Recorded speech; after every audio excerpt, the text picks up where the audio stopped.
I'd like to invite Chief Spencer to come forward and lead us in the pledge. If we'd all stand and face the flag.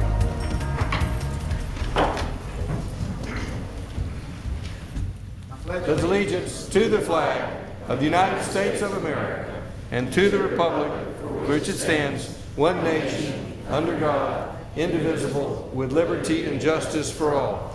I'd like to call upon Councilmember Wynn to introduce the recognition. Okay, thank you, Mr. Mayor. This is one of the great things being liaison to public safety. I think our public safety, fire and police is probably the best in the world. And because of that is the leadership that they have. So I'd like to call up Chief Ricky Spencer to the podium. And also Ms. Lisa Carlisle. She is the Executive Sales Representative of Liberty Mutual, and have her explain the award that is going to be awarded to Chief Spencer.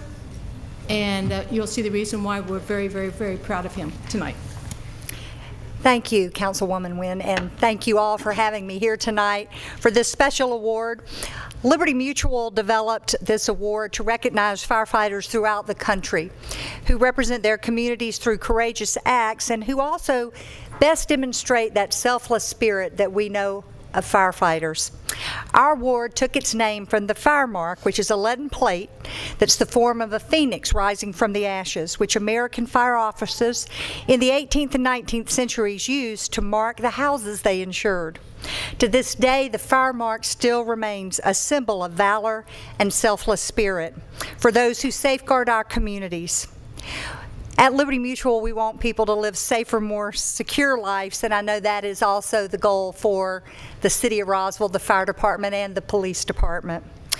In 2013, the Roswell Fire Department raised funds that led to the purchase of a fire safety trailer that educates families about fire safety throughout this community.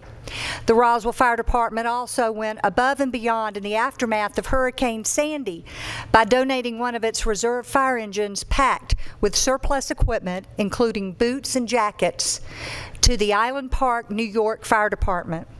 I was told this was done in record time, and that was a direct result of this gentleman sitting by me.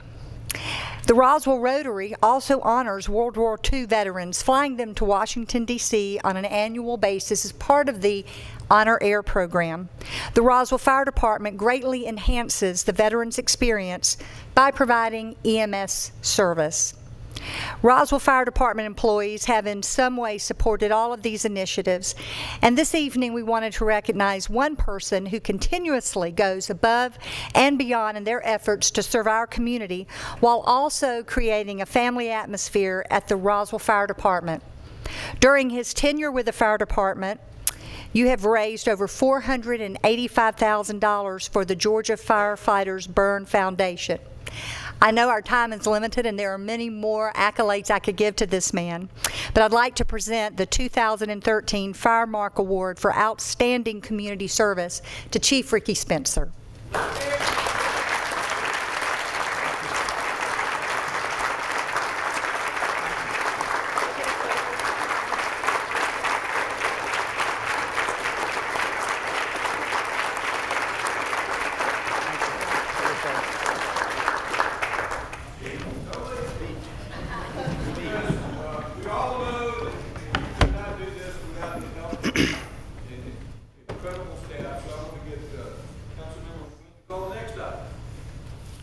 Thank you, Mr. Mayor.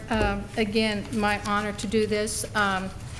Especially, I think it's Jason Wozniak. Wasn't he the one that did the monster hamburger? Wasn't Wozniak? Okay. I went home that night and I said, I couldn't even eat. I couldn't look at an apple. I couldn't look at anything after y'all did that one. But we have 7 personnel tonight that were promoted to captain. And if Chief Spencer, if you would call those names, and we will get them pinned. Okay, I would like for the following personnel to come forward in just a second. But first, I would like to read. No, I'd like to have them come up first.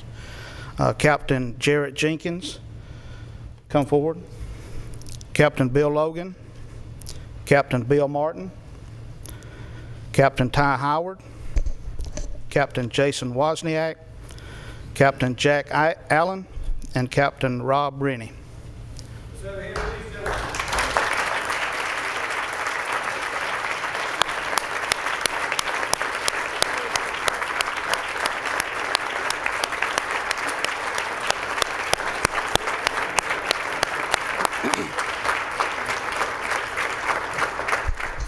I'd like to take a moment and tell you how we got to this moment here tonight. Over the past 6 months, the Roswell Fire Department promoted 7 firefighters to the rank of captain through promotional tests, interviews, and interviews with the chief officers of the department.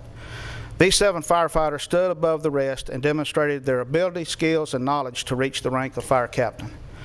The rank of captain comes with many more responsibilities than that of the firefighter. You have to show leadership, the ability, and the knowledge to make a quick and responsible decision on the emergency scene that could affect the safety of all personnel on the scene and the overall outcome of the incident. These 7 men standing behind me have shown that throughout their career at Roswell Fire. And as I announced their names earlier, we are going to have their spouses or their friends or other chiefs pin their badges on their chest as a show of how proud we are of them. So if we could have the spouses pin the badges, and we'll also do the same.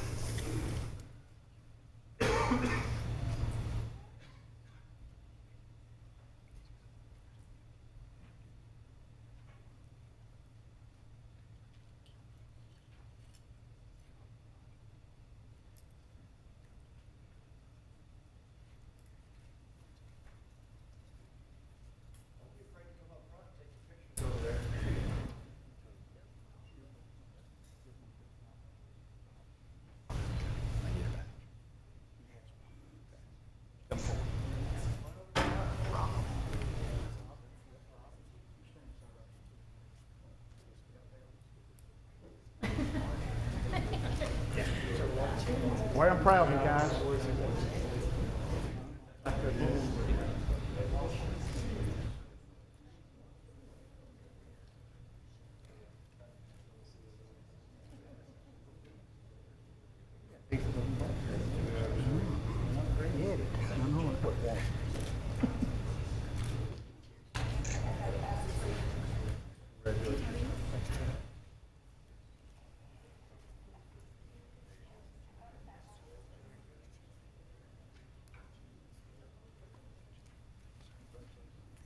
Thank you, Chief. Thank you, Chief. Thank you, Chief.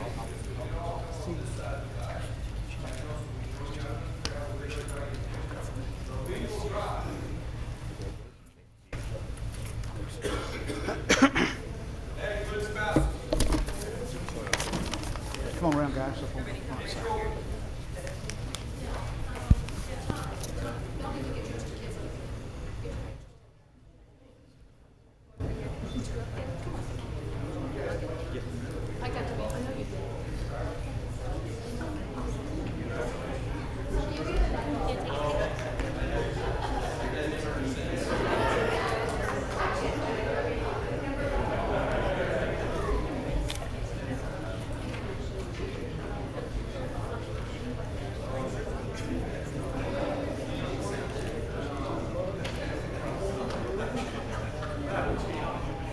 Okay, if everyone can look over here. 1, 2, 3. Keep smiling.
founders of the Williez Chili Cookoff to come forward. The best cook-off in America, I know, because I had the chili that was cooked there. So gentlemen, come forward for a presentation. JB?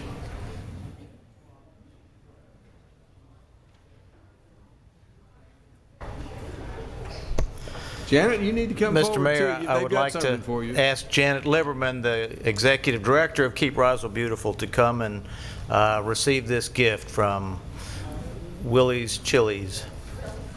Gentlemen, first you need to tell the folks who have not had the great pleasure of coming to your cook-off what it's all about and when it's going to be next year. They're shy. Thank you very much. We hold the cook-off at Willow Springs Park every year, and we've had, I think, 4 of them. Next year will be the 5th. He can't remember, he has to count. Well, we got the trophies wrong one year, so we just started off as just a little event in the neighborhood, and just to raise some money and give some money to Keep Roswell Beautiful and the Drake House, and it's just got bigger and bigger. And I think now, this will be our 5th year, but I think we're the oldest and longest running chili cook-off in the city of Roswell anyway. And so we're going to grow a lot next year, but we had about, how many teams do we have last year? 22 teams last year. I just want to tell you as a judge, it was too many. Yeah, we'll change the judging next year. I think we gave you about half a gallon or something. But we have a really good time with it, and the citizens enjoy it. It's not just Willow Springers, it's people from all over the city. And we get together and have fun. The cooks love it. They come from all over the city. Have some pros out there, and we get to raise a little bit of money for KRB and the Drake House. So when will it be next year? November 1st. November 1st. As the weather gets chilly, the chili comes out. Yeah, that's the time of year. So hopefully the weather won't be too bad. You know, we had a little rain shower, as you know, this last year, but I think we'll have no matter, we'll have a good turnout, and we're going to have some, next year we'll have some new things that we're planning that will be very exciting. They'll bring a whole lot more people out, so it'll be really much bigger next year. Let me know if you need some firewood for a bonfire to keep us warm. We probably will, so thank you. We'll be in touch on that. Well, you haven't made the presentation. Well, I think this is kind of symbolic. You know, I do have a check. We already gave them the money, but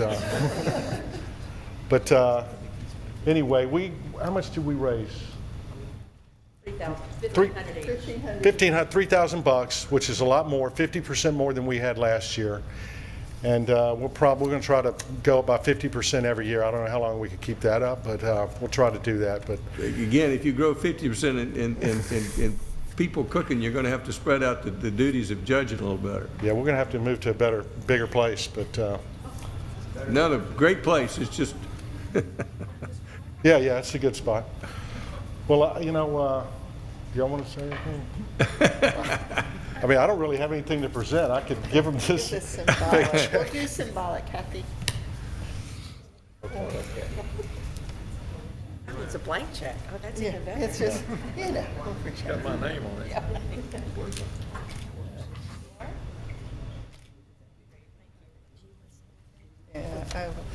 Thank you. I just wanted to say that over the last 4 years, we've been, Keep Roswell Beautiful has been a recipient of the Chili Cook-Off. And not only has it been so much fun, but in that 4 years, we've received over $2,500 for it. So we're just forever grateful. And Mayor, Kathy and I agree, different judging. 22 is just a lot. It just is. I'd like to echo those thanks, and certainly to those of you that attended. Almost all the council members attended. Mayor, thank you. I enjoyed tasting chili. And thanks to Frank, JB, John Reed, and Paul Bieber, who's not here tonight. $2,500 in a couple years is a pretty good gift for the Drake House. So thank you.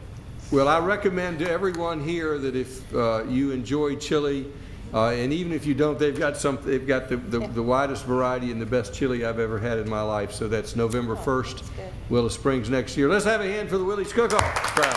Thank you, gentlemen.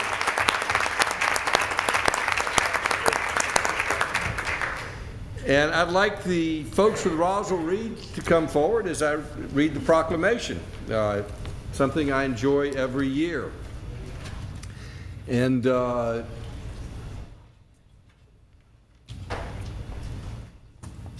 this is January, February, and March, Roswell Read Months. It's the Roswell Read season. Whereas reading is an activity of great value to all citizens of all ages and backgrounds, and whereas many communities across the nation have initiated citywide reading programs which have helped in building a greater sense of community, have promoted reading throughout the community, and have helped students understand that reading is important both in and out of school. And whereas the Historic and Cultural Affairs Division of the City of Roswell, in partnership with the Roswell Library, as part of the Roswell Fulton County Library System, Friends of the Roswell Library, and many community volunteers has established a Roswell Reads, a citywide reading program, and I expect next year we'll have the Friends of East Roswell Library joining us. And whereas additional support for the program has been provided by Roswell Junior Women's Club, Roswell High School, Centennial High School, and the Roswell Rotary Club. And whereas the committee has selected Someone Else's Love Story by Jocelyn Jackson to be read during the months of January through March 2004. And whereas there will be an array of book discussions, programs, and events centered around the selected book to enhance everyone's understanding and enjoyment of it during the months of February and March. And whereas there will be a literary luncheon featuring the author Jocelyn Jackson on Saturday, March 15th, 2014. Now, therefore, I, Jerry Wood, Mayor of the City of Roswell, do hereby proclaim January, February, and March of 2014 as Roswell Read Months, and call upon all of our citizens to recognize this special observance by reading the book, Someone Else's Love Story, and coming to the literary luncheon and enjoying a great season of reading. So what can we add to that? Thank you, Mr. Mayor and members of council. I'd like to introduce Lou Conte, who's the former director of the Roswell Library and now retired and volunteering her time still to chair this committee, to tell you about the programs we have in store, and other committee members are going to give you copies of the book. Thank you. Thank you, first of all of you, Mayor, City Council, for supporting this program for 9 years. This is our 9th year. This year, we also received funding for the program from the Roswell Arts Commission. The members who are handing out, the members of our committee who are handing you your books are, Morgan didn't go up, Linda Smither, Cheryl Small, and Judy Stanton. Other members of the committee are Karen Bearden, Kelly Frommer, Janice Tedford, Marcelle Male, Pam Wood, Lisa Pizzuto, and Fran Larry. The book we've chosen is Someone Else's Love Story by Jocelyn Jackson. She is a local author. She lives in Decatur. The book has been described by one reviewer as funny, charming, and poignant about science and miracles, secrets and truths, faith and forgiveness, about falling in love and learning that things aren't always what they seem or what we hope they will be. Committee member Judy Stanton said that the best thing about the book is the lesson that is learned that you shouldn't rush to judgment about people, about relationships, about situations. We do encourage book clubs to read the book and discuss it at their meetings, but we will also sponsor book discussions. We have one in the daytime, one on an evening, and one on a weekend day. And then the programs we're having this year include one program for parents on encouraging creativity in their children. We have creative writing classes for children, and we're having a volunteer fair. And something very different and that goes along with the book is that we're sponsoring a beautification project in partnership with the Roswell Recreation and Parks Department, in which people will be able to purchase plants for the Waller Park Landscape Planting Improvement Plan. We welcome and encourage everyone to read the book and to attend a book discussion or one of our programs, and to join us for the literary luncheon with the author on Saturday, March 15th at 11:30 at the Adult Rec Center. Jocelyn Jackson, our author, has a background as an actress, and she really puts on a nice performance when she talks about her books. if you've ever seen her. She really is delightful. Okay, thank you very much. Thank you. Enjoy your book. Let's have a hand for Roswell Reads.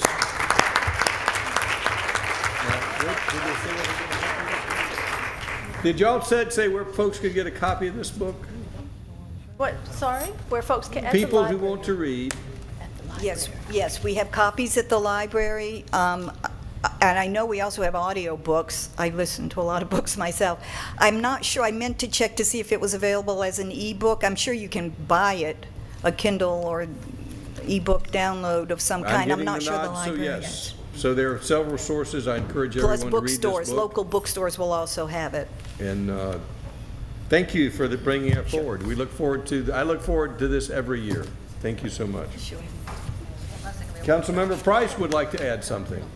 Yeah, I'd just like to thank the committee for bringing us this book. My book club always reads the Roswell Reads book every year, and we enjoy that so much. And we appreciate also that it's suitable for families and all readers. So that's a great thing that you bring us, and we appreciate it so much. Thank you. And just one other note, I happened to see an article from the Huffington Post, and they listed as one of the 10 books that you must read in 2014 across the country. So Well, I'll read one of them. picked a good one.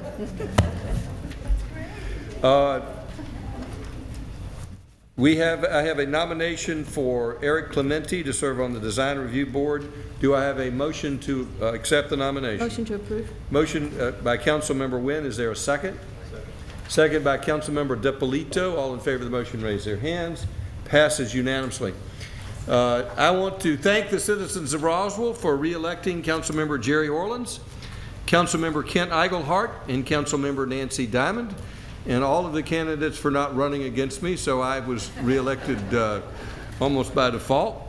But my city attorney has advised me that I need to announce that we have all signed our oath of office, and we are officially back for another 4 years. And I look forward to a great 4 years with those council members.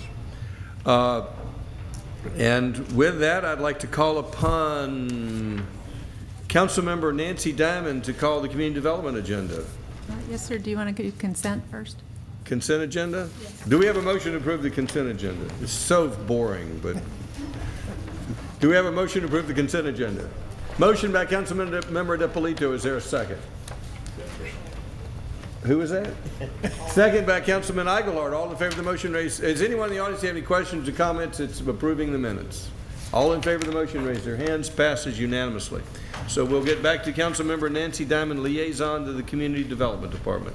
Thank you, sir. The next item is approval of an ordinance to create a Unified Development Code, UDC, and map. This will be the first reading, and we have a team putting a presentation on, I think, starting with Brad Townsend. Oh, Alice Wakefield, I'm sorry.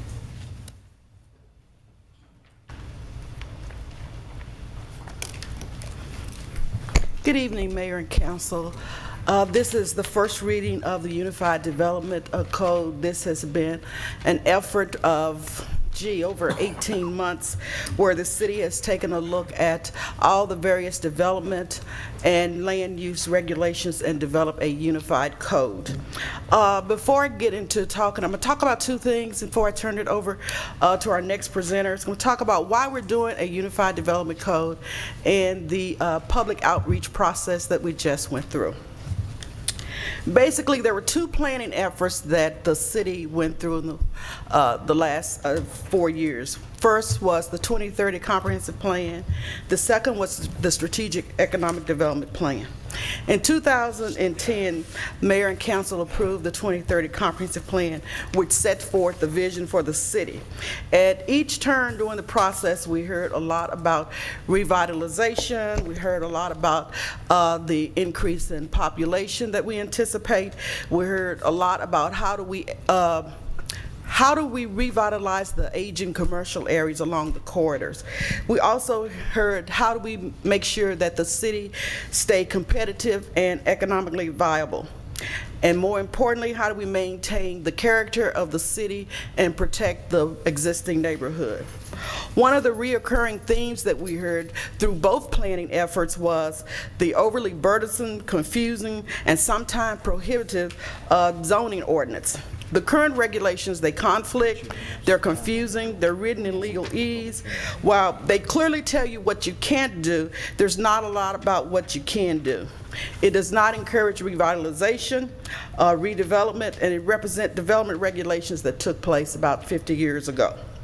As a result, one of the action items that appeared on both the lists for the 2030 Comprehensive Plan and the Strategic Economic Development Plan was the need to develop a new zoning ordinance, the need to develop a set of development regulations that move the city towards its 20-year vision and to meet the city's vision. Mayor and council approved, and we thank you for that, the development of the Unified Development Code. And the goal of the code is to unify all of the development-related regulations to address contemporary development trends and redevelopment practices that are easily understood by city staff, elected officials, property owners, developers, and citizens. Another important reason for the Unified Development Code is that it goes a long way toward implementing those policies and goals set forth in the 2030 Comprehensive Plan. These are the regulations that brings the city in line with the community, the community's vision for the future. So that's a little bit about why we're doing the plan. We're implementing two very important documents that were undertaken. The one document, the 2030 Comprehensive Plan, we are required to have an implementation element and to address some of those policies that were set forth in that plan. As I said, this has been an 18-month endeavor. And within the last 18 months, since May of 2012, we have had 51 meetings. This is including multiple committee meetings, multiple meetings with mayor and council. We've had 19 work sessions with mayor and council. We've had multiple community meetings. We've had presentations to any group that wanted us to come out and talk about the Unified Development Code and to answer questions, multiple HOA meetings. All of our boards and commissions have weighed in on the plan, and we also allowed for a 60-day review period. And as of today, January the 13th, is exactly 60 days. We had extensive notification. All meetings were posted and advertised in the local newspaper. We had multiple mail-outs to property owners, with the major mail-out being to each property owner, 33,000 mail-outs to each property owners at the end of the year. We've had utility buildings insert, and we posted signs throughout the city advertising the various meetings and updating the signs as needed. Some other things that we did to try to make this a transparent process with a lot of input was we had a dedicated web page, we had emails, and we had a dedicated phone number where anyone could call, email, fax, and we would address their concerns and respond. We also had many walk-ins, too many to count, that we had one-on-one meetings with property owners, with stakeholders, with folks that just had questions and wanted some clarification on the Unified Development Code. One of the things that we tried to do was we tried to educate as far as what the code is, what the code is not, what the expectations that we have from the code. And we had multiple media coverage, including many articles, coverage by the TV news station, and on RCTV we had many educational videos that were produced by Community Relations Department. Before I turn it over to our next presenter, I basically want to just sum it up by saying the city set a vision statement that you wanted to be the premier riverside community, connecting strong neighborhoods and the entrepreneurial spirit. It is imperative that the city have a set of development regulations that encourage economic vitality, protect and promote healthy neighborhoods, allow for a variety of housing options, direct growth to appropriate location, allow for a mixture of uses that provide a high quality of life for our residents and sustain the environment for generations to come. I believe that this document that is before you tonight for the first reading goes a long way toward trying to accomplish those many goals.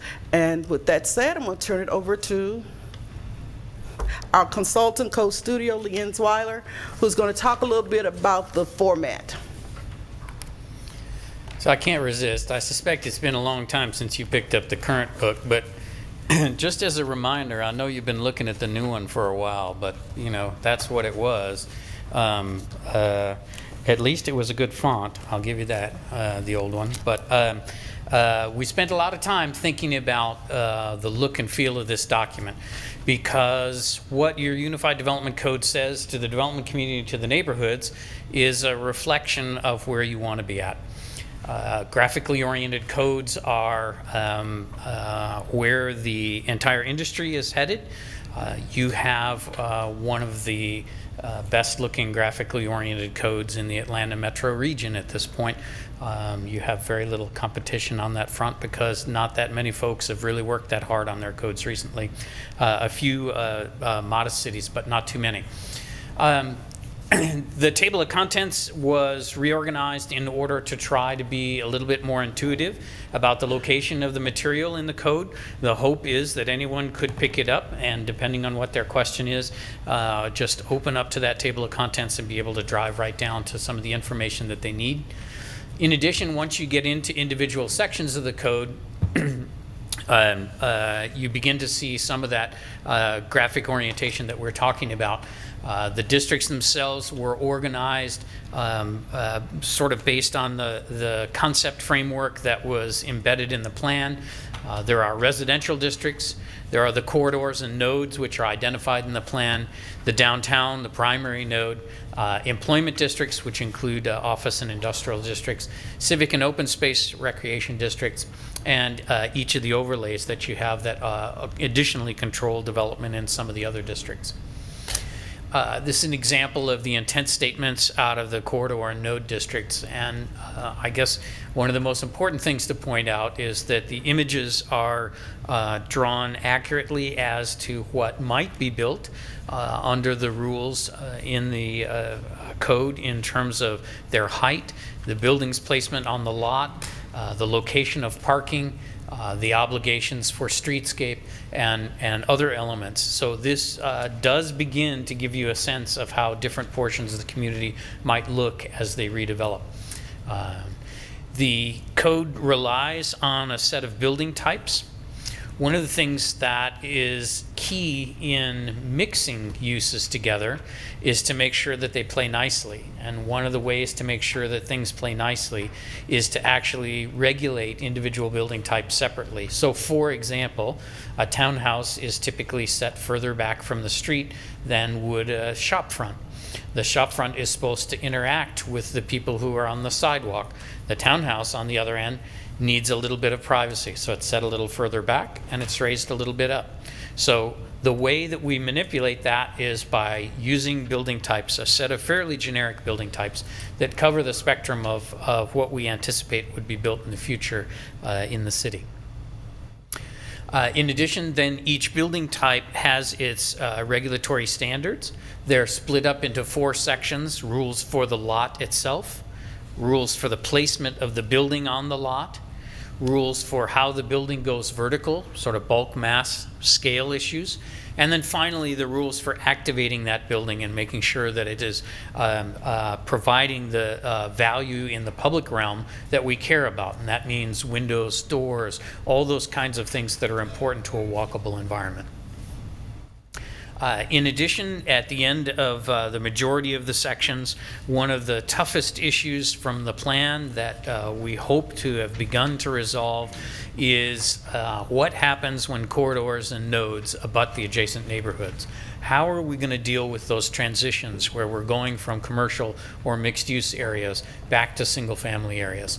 So those rules are also highly illustrated, we hope clearly set out, and the protections put in place to make sure that our neighborhoods stay stable and that our corridors can thrive. In addition, the allowed uses are split up by the district sections so that they have smaller use tables, a little bit more manageable. On the right-hand side, especially in the final version of this, will be a clickable link that takes you to any of the rules for that specific use that you might need to know about. Many a time, I'm sure, in the existing code, your applicants have said, ooh, you know, I got halfway through the process and then somebody showed me this little thing back in the back that I never knew was there. This is an attempt, again, to try to provide people with the majority of the information as simply as possible. So you reach into your use, you can get immediately to the standards for that use. Finally, there are some other sections of the code. The chapters that follow include provisions for use, all the generic things that can be said just once and not in each chapter for the districts. The site development standards about parking, landscaping, lighting, etc. The streets and public improvements that are required of development. The environmental protection standards that are bundled in to make this a unified code. The administration of the code, and finally, the definitions that help make sure that we're on strong legal footing back in the back. So that is the new format and look and feel of the document. Is that it? Yep.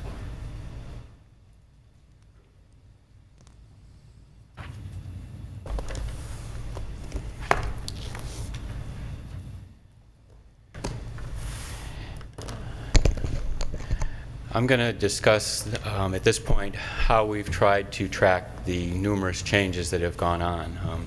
As Alice mentioned, we have had numerous comments. My personal Unified Development Code box has over 2,000 emails in it, from the first one I tried to take till probably 4 o'clock this afternoon. Phone calls, we've tried to take as much information. As Alice mentioned, we had a specific line that someone could call in. They would then be asked to punch in a 1, 2, 3, or 4. That call would go to a mailbox of one of the planners who had more specialty. Courtney deals with the downtown more. So that answer could be getting that way. So we tracked all of those phone calls on a spreadsheet at the time. Every meeting that I attended or any one of the representatives attended was able to take comment cards.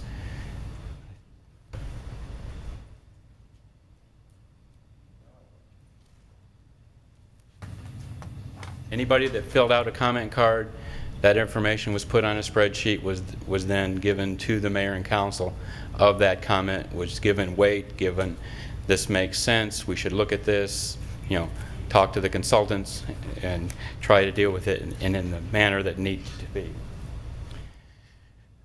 We then included a UDC subcommittee where drafts were made. They would then comment on those drafts. We would have sit-down meetings, you know, with internal staff.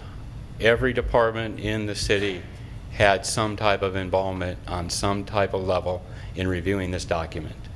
Is it a perfect document? No, but I think it is light years ahead of what we currently have. We took HOA meetings. I took information from Martin's Landing, had their own HOA meetings and provided us comments. We took that information and tried to include it in the document where it was appropriate. These are some of the comments just to give you a representation. The blue one is from Martin's Landing. The one down in the right or left-hand corner is from Lou Oliver. This is Lou Oliver's comments. And I looked through every one of them. Is it appropriate?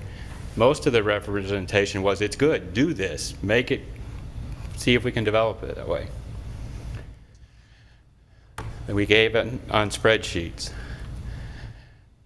Let me go to the computer now and just give you a representation of the spreadsheet that was on the FTP site, was able to go to council. It goes from the initiation where we broke down each article and said, change something in this article. And once we got 4 modules together, created the whole draft document, and then we started working from comments off of the draft.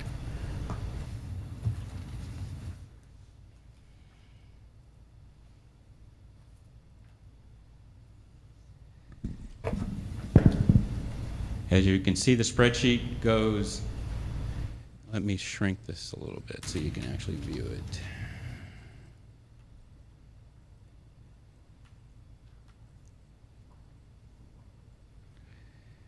This is actually what we'll probably be discussing tonight. As you can see, these particular drafts are done in a where we get the information, we know which page it's on, what sections it's in, what comments it's making, and this is a response from Code Studios, and this is the date that it was resolved or changed. We have that all the way through the document from Alice and Kent, Danelle, Transportation. Transportation had a fun time drawing our illustrations. And then we went through each of the articles. Each of the articles has a comment or page. To the use table, there was a lot of comments related to the use table.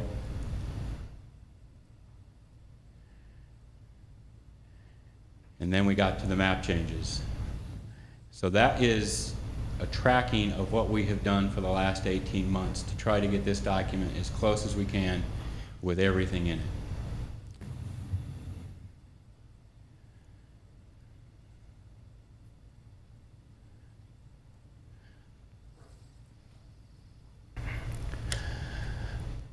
Map changes. This has been actually an enjoyment for me. I'm a map geek. I will truly say that. So changing the map is really probably going to impact our community in such a positive way of cleaning things up so I am able to clearly represent to a developer, to a landowner, to somebody in their backyard what should take place and what should happen. I know the council's probably sick of seeing maps. I mean, we have produced a lot of them, and that is one of the wonderful things of the geographic information system. Mapping as a art has really become capable of doing a lot of fun things. We took all the council maps, every work session in which a council was together at a map. I have those maps photographed, and I can show them to you. There are draft maps. I think Micah mentioned 50. We have done 50 different maps like that. From the beginning of where staff was trying to get as close to what they were to where we are today, dealing with maybe a couple of different locations and parcels. We took in public requests.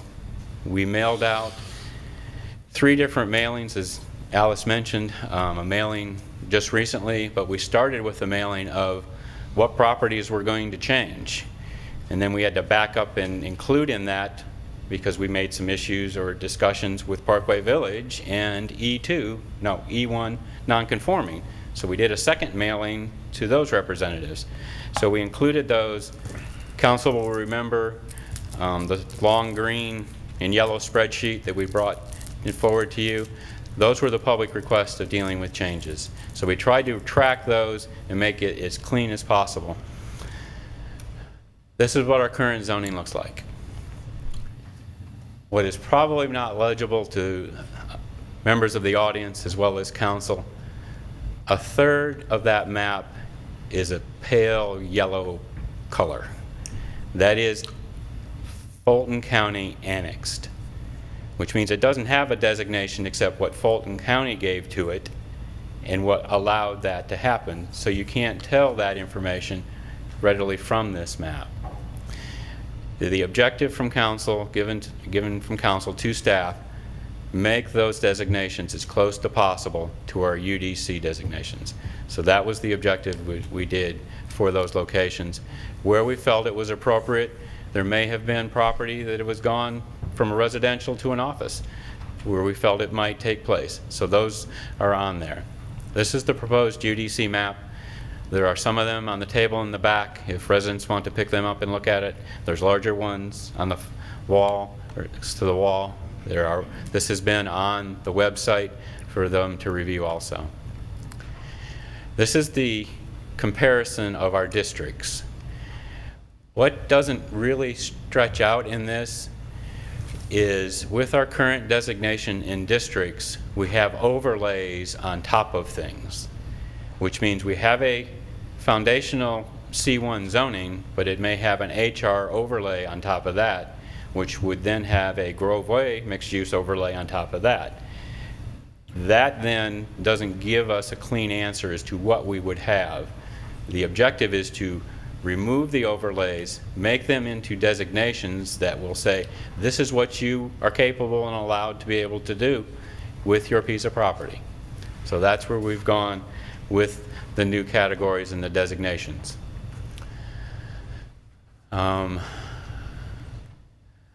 don't need to really think need to show you the tracking changes. This is the additional information we've produced. Has it been 3 months, Jackie? We've put most of this together in the 60-day period. We've put most of this together at the request of either council or representatives so they could try to understand what the document includes. We started with a comparison of the comprehensive plan, which Alice mentioned, the conversion chart from existing to that, specific use transfers, parcel acreage. We've also created spreadsheets which were available that says 300 pages of spreadsheets that says what is every parcel in the city going from and to. That's been provided. Spreadsheets on the current zoning, comparison charts dealing with dimensional requirements as well as permitted and conditional use requirements, the bulk plane chart, height information, open space, green space, and amenity space, site plan examples. We've discussed the boutique hotel and splitting that. The council has also been given a 3-ring binder.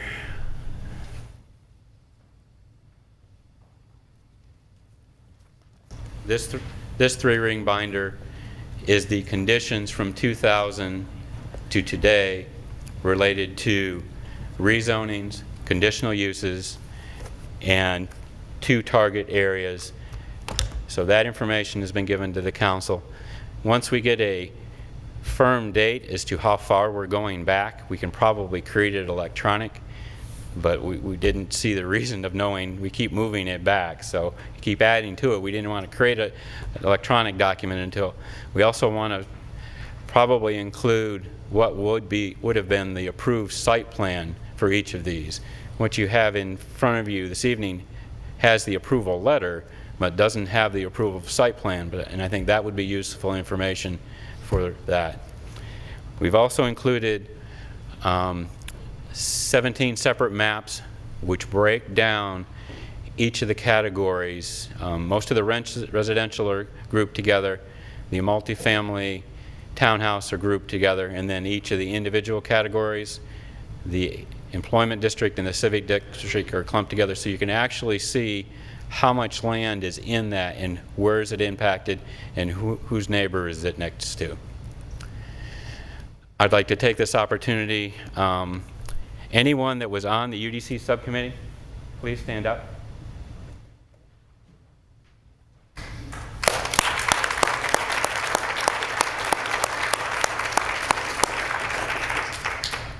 These wonderful residents of your community did a yeoman's job in having to read. It is a wonderful document, Lee, but it gets dry. I'd like to also thank our boards and commissions. Are any of them here this evening? Please stand up. Thank you. The boards and commissions had a role in this too, because they have a particular issue that they want control of or see, and their eyes made it important for the review. So I'd like to thank them. I'd like to truly thank Nancy in going through this process with us. I'd like to thank the council members. This has not been the most enjoyable time in some of these, dealing with these hard discussions, but I think we've gotten to a point where, I'm going to put it out there, Alice, I think we're going to win national awards with this in dealing with how different communities are going to, deal with their UDC, their zoning and things of that. And we're going to be the envy of a lot of communities in this area because we're the first one that's got it that looks like this. Now at this time, Mayor, I think you wanted to open it up to public comment. I'd like to read the ordinance. We'll entertain a motion after we hear from the public, but I want to have the first reading of the ordinance. For the public, we'll have a first reading of the ordinance. We'll have a public hearing for questions and comments. After we've heard questions and comments from the council, from the audience, we'll hear comments from council, and then we'll entertain a motion. So, Mr. Davidson, if you'd read the ordinance, please. Thank you, Mayor. This is an ordinance of the City of Roswell, Georgia, to create a unified development code and map. An ordinance to repeal the existing zoning ordinance and official zoning map of the City of Roswell, Georgia, initially adopted April 14, 2003, as amended from time to time, and to repeal and replace said ordinance with a new unified development code, UDC, and a map for the purpose of regulating the location, height, bulk, number, size, and appearance of buildings and structures and the sizes of yards and other open spaces, the distribution of population, the uses of buildings and structures and land for trade, industry, commerce, residence, recreation, public activities, or other purposes, preserving buildings, structures, or areas having national, regional, state, or local historic significance, creating zoning and overlay districts for said purposes, establishing the boundaries thereof, providing for the environmental protection, the regulation of trees, rivers, streams, floodplains, and watersheds, providing the imposition of development impact fees, defining certain terms used herein, providing for the method of administration and amendment, defining the powers and duties of the Planning Commission, Board of Zoning Appeals, Design Review Board, and Historic Preservation Commission, defining the administrator of the review authority over certain articles, providing for the effective date of such code and a penalty for the violation thereof, providing for the manner of amending such code and for other purposes. This ordinance shall be known and may be cited as the Unified Development Code and Map of the City of Roswell, Georgia. Now therefore, the Mayor and Council of the City of Roswell, Georgia, pursuant to their authority, do hereby ordain and act this Unified Development Code and Map, its articles, chapters, sections, and Appendix A as attached hereto and incorporated herein by reference, and if approved, this will be the first reading of the ordinance. Caleb, would you explain to the audience the time limit rules? Yes, sir. There's a 5-minute time limit per speaker. You come to the podium, there are 3 lights on the podium, a green, a yellow, and a red. When you state your name, then the time will begin. At the 2-minute mark, the yellow light will come on, and when your time is up, the red light will come on. If you will fill out a speaker card that provides us with your name and address, they're on the podium as well as some are in the back.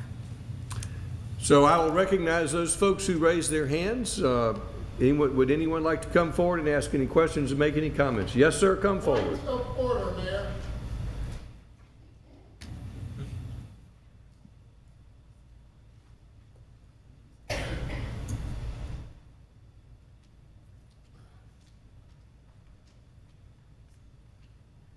Lee Fleck, Martin's Landing. This is very unusual to open comments from the public before the board has initial discussions. There may be amendments by members of this board that you will take the public out of being able to respond to any amendments that come before public open discussion.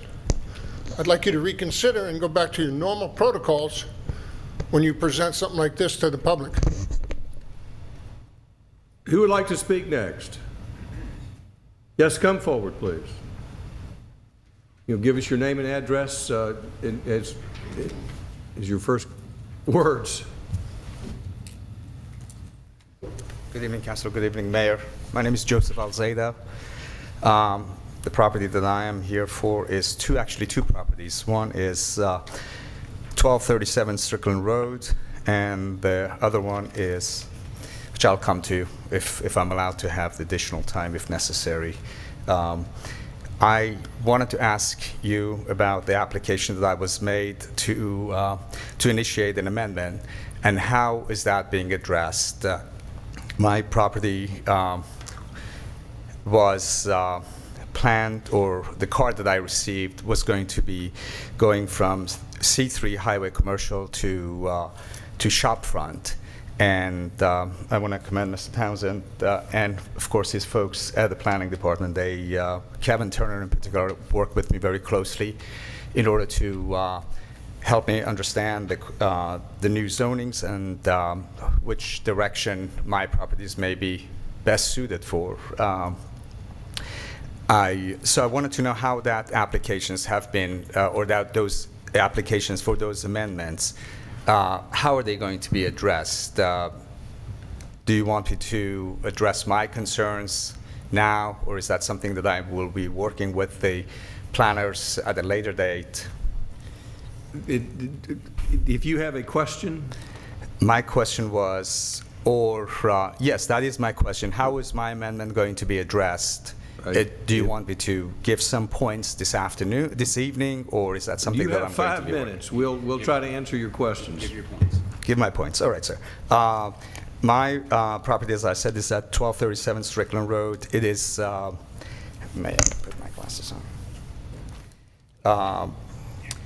It is on a dead-end street with basically no pedestrian that are going walk through there. The building has been there for over 30 years. It's a light warehouse design type of building, 2 stories. The roll doors of the building do not face any residence. It faces the storage building. It has no visibility to be a shop front. And from what I understood this gentleman saying was that, and what I read, is that the shop front is supposed to be used very sparingly. A single story building, which when I look at the drawing and the illustrations for shop front, that's like a 3-story building.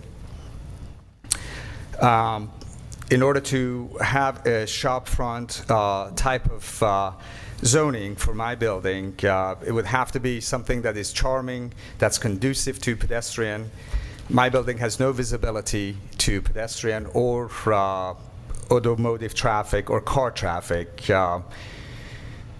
So I'm asking that my application for amendment be reviewed and given consideration to... So what are you asking that it be mapped as? I'm asking for commercial heavy, sir. Commercial heavy. For CH. Right, now, you said there was a second parcel that you were concerned about. That's correct, sir. So if you can address that now. Yes, sir. That second property is located at 1212-1232 Alfreda Street. And and that is right now C3 highway commercial. And I'm asking for that to be a CC, a commercial corridor. And I filed the application. I apologize. All right. And the reason that you're asking for the change? Again, it is change. The new zoning is supposed to be shop front. At the space where our building is, there are smaller collection of buildings. There is no light. There is very fast-moving traffic that is passing by our buildings. There is no crossway. Typically, if there is a pedestrian-motivated or pedestrian-designed area, you would be looking for an area where people can cross the street or be able to cross very safely. We don't have any of that. There is a 4-lane road, which with very difficulty to cross. The city mandated us to put trees and shrubs about 4 or 5 years ago, which we did. And we also agreed to driveway modifications for those buildings, and I am asking for that for those buildings to go from C3 highway commercial to to go from C3 highway commercial to commercial corridor. So for Strickland Road, I'm asking for CH, and for Alfreda Street, I'm asking for CC. Thank you, sir. Yes, sir. Thank you very much for your time. May I ask one more question, please? Sure. How are these concerns and these needs, how are they going to be addressed? Well, that's up to council as to how they are addressed. Thank you for sharing those concerns. I'm going to ask for a brief response of the staff's position on this, and it can be addressed either tonight or at a later, or between now and the next reading, or at the next reading. Thank you, sir. So thank you for coming in. And staff, what's the staff's position on, do you have a map of these properties? And I'd like a brief response on staff's position on this. You may have a seat. Thank you for coming.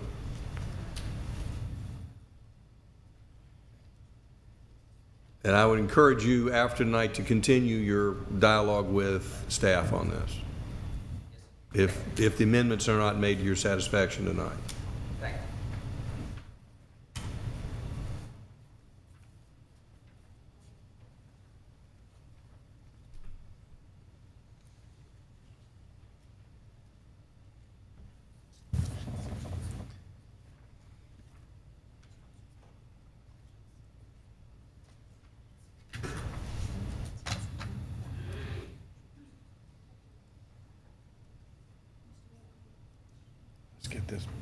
We'll get your question in a minute.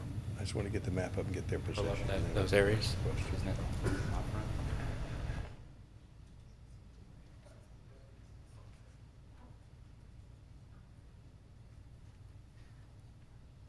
We're getting the location.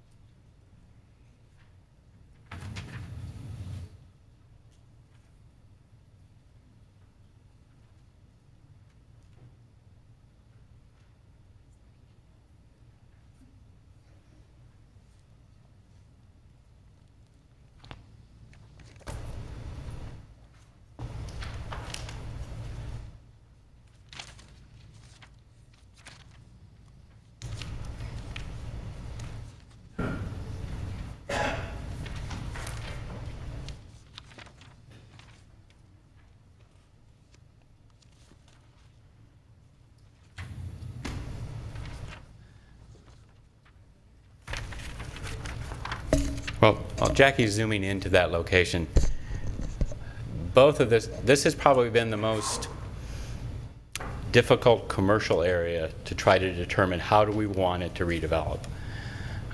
We have some uses that we have found unfavorable that we're wishing would change into other things. So the black hashed red is the downtown shop front. To give you, for mixed use, to give you a big picture, I'm going to just leave it right there, Jackie. That's how much land it is within the city of Roswell. But it's so crucial because it connects what we believe is our important downtown district to our Holcomb Bridge, North Alpharetta district. So we're trying to figure out how to represent that. That's why I think Code Studios put together shop front as a category. And that's why in dealing with what we want for that location, we felt it was important to do the shop front designation. That's staff's comment at this time. This is on 1237 Strickland Road. I think, isn't it both? And there's 1232 Alpharetta Street. I think they're both in the same district. Are they adjacent? I think one's across the street. One's across the street. Yeah. All right, and why would you find that the CH and the CC are not appropriate? Well, the CH and CC, for the location of what is adjacent to them,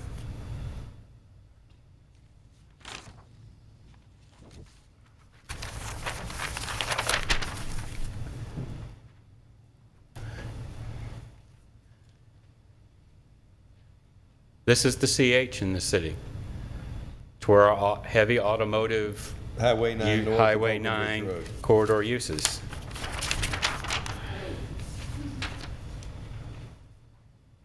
This is where our CC is located.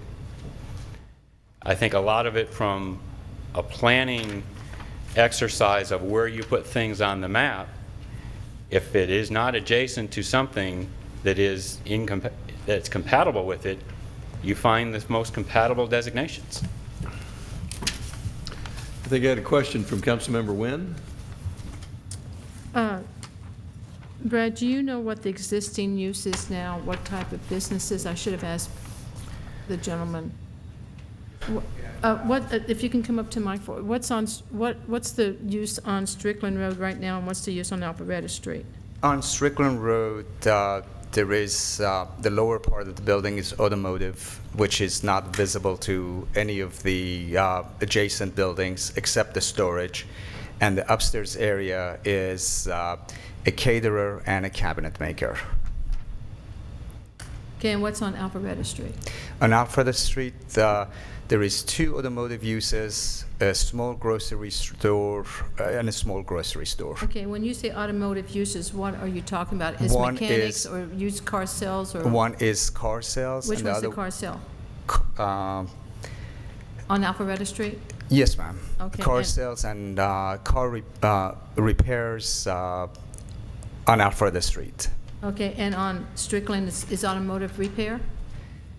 The lower part is automotive repair, yes, ma'am. And the upstairs, as I mentioned, is a caterer and a cabinet maker.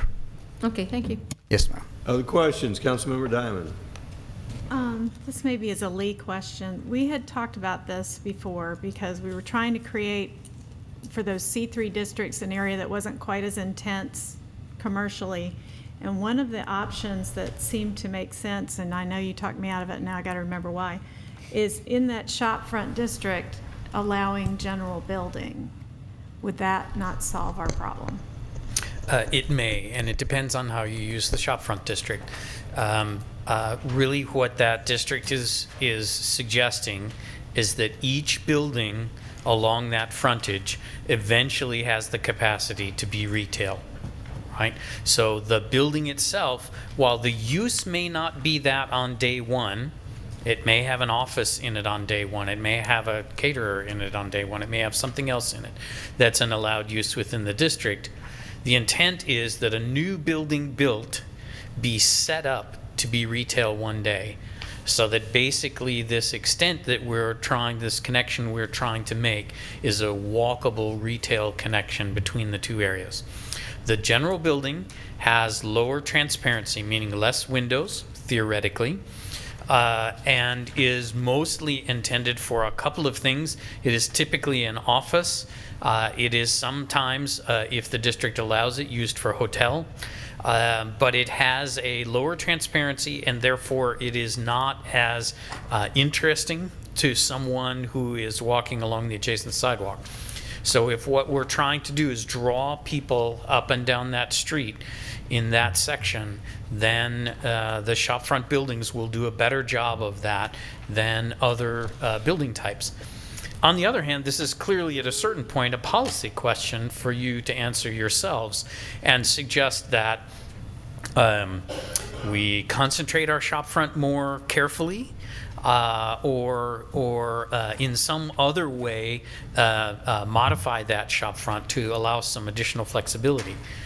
The one thing I would point out is that anybody that's there now gets to stay. Right? So it's important to note that the non-conforming provisions regarding use allow you to continue in perpetuity to run that business in that place.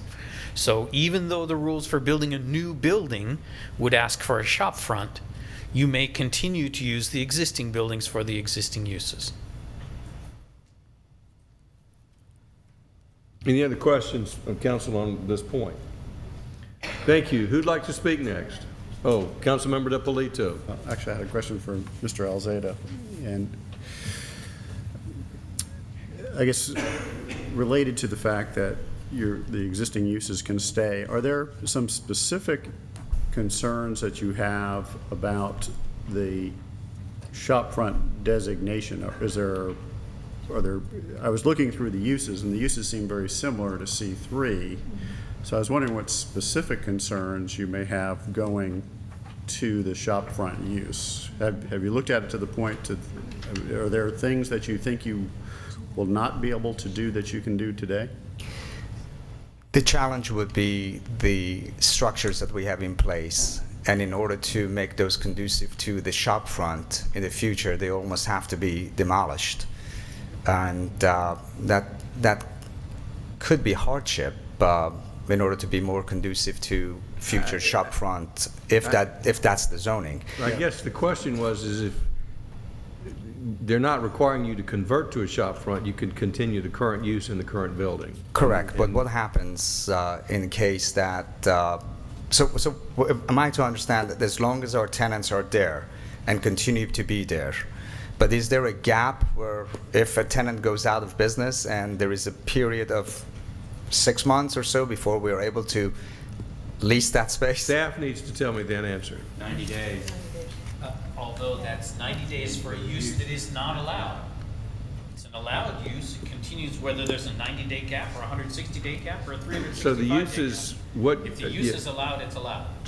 So what uses are we concerned about that may not be allowed? I would say in case of the Strickland Road in particular would be the automotive. That's and I don't believe that that's part of the shopfront use. To me, when I think of shopfront, I'm thinking somewhere like Midtown. I understand you're worried about losing a tenant, having a more than a 90-day gap and not being able to fill it with the same tenant. Correct, sir. Good point. Good point. Thank you, sir. Yes, sir. Can staff reference the pages that we're looking at? Yes, so page 4-35, the use table, does allow minor vehicle repair, major vehicle repair in the shop front as well as car wash. Maybe the solution is to give a longer gap span, because we're certainly not trying to force you to change the use. 90 days. Automotive is allowed use? So the gap wouldn't matter. Automotive is an allowed use in shop front. That's correct. And I suggest you follow up and confirm this after this meeting. And maybe the problem is not really there. The last piece of the problem is really illustrated on page 13-34, which is the non-conforming structures, right? Because his buildings would not comply with the rules about transparency and being close to the street, et cetera. So here are the ways in which those buildings can be added onto. If you'll recall, you specifically requested that those be made more flexible than originally Code Studio had proposed. So the approach to expanding that building, I would suggest, is very gracious, and there is every opportunity to continue to expand the existing businesses under the non-conforming provisions. Thank you, sir. Who'd like to speak next? Yes, come forward, please.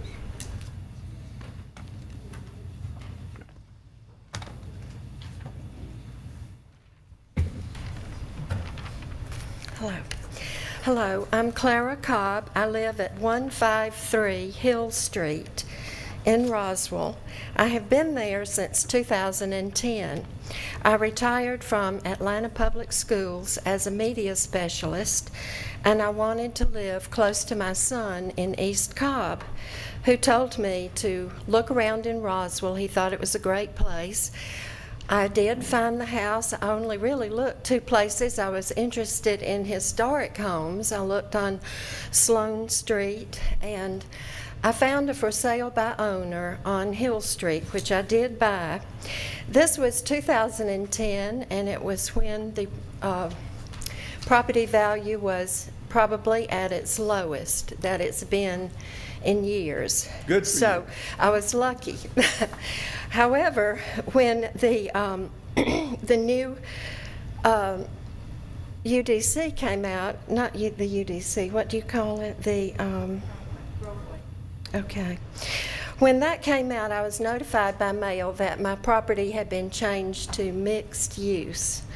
And I thought, as I read the letter, that it was okay with me. I noticed that there was a phone number I could call. I did say that one of the businesses on my street irritated me. It was not existing business. Well, it was not identified as a business. It had a street number, 121 Hill Street. It was a place of storage for all sorts of vehicles. There was razor wire above the fence. This was very unsightly to me, and people made comments. My family mostly, when they would come to my house, they'd say, "What in the world is that up the street?" So it did detract from the homes there. All of the homes, mostly in this neighborhood, were built in 1974, I have found out recently. My house, however, is unusual. It was built in 1940, according to the tax records, and that goes along with what I learned from neighbors who said that it was some property that the Smith plantation had formerly encompassed, but because of the tax bills one year, the Smith family had let some of this property go, and my house was built by a Mr. Terrell, who was an employee of the Coca-Cola company for many years until his retirement. So I felt like I was making some progress on improving the property by just calling and letting them know about a concern I had. However, in November, a developer represented by Keller Williams Commercial Properties came and knocked on my door and said, "We need to find out who you are because we want to buy your house." And I said, "Well, I do not want to sell my house. I'd been approached a couple of times on telephone calls. I do not want to sell my house." You need to get to the point because you're running out of time. Oh, thank you. Well, the point is, developers continue to make offers for my property. Has there been a meeting with these developers to determine that the bottom of Hill Street will be an apartment development? I don't know of. When we've called the city, they say there's no file of any developer about that property. Also, has there been a traffic study? A lot of my friends in Roswell Historical Society say they cannot see how in the world another apartment could go up on Hill Street and pour out into the streets around Roswell. Another question I have, when I watched the demolition of a barn that was located Forest Avenue or Forest Street and Myrtle Street, this farm, it was once a horse farm. They raised quarter horses. All of that was destroyed. The trees, there's nothing now but mud. Has there been a tree study? This neighborhood, especially at my house, has 75-year-old magnolias, oak trees, gardenia bushes, camellias, beautiful, beautiful plantings. And I'm going to stick it out as long as I can. Thank you. To try to answer your questions, I'm not aware of any meeting with a developer to discuss an apartment complex, with the exception of the existing apartments. I'm not aware of a traffic study for an apartment complex because there is no ongoing conversation about a apartment complex. Every time there is a specimen trees on a piece of property, there is an ordinance that requires a tree save plan. So I hope I've answered some of your questions. Who'd like to speak next? Yes, sir, come forward.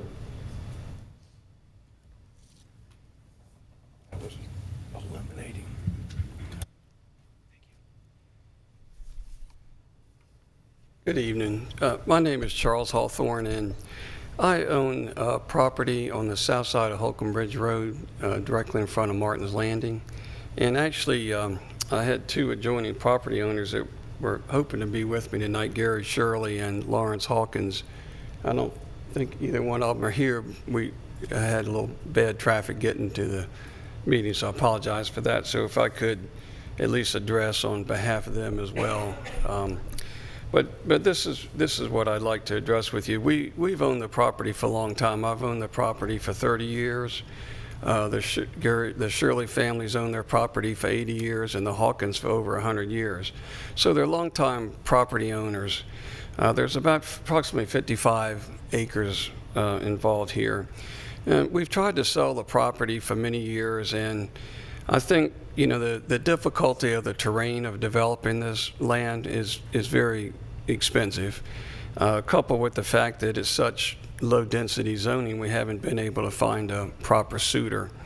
So when the original land use plan came out in July, it had our neighborhood use as a neighborhood mixed use, and we felt like that was an appropriate use of the land. But somewhere between July and December, the designation changed to agricultural.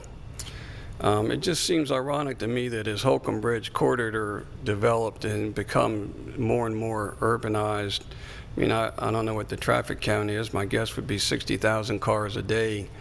And, that a piece of property that's surrounded by apartment, schools, shopping, traffic can be reduced to agricultural use. I mean, it just doesn't fit. It doesn't seem like a good fit to me. So my request to you this evening is that you would consider taking this property back to neighborhood mixed-use development as it was originally planned in the July format that I saw.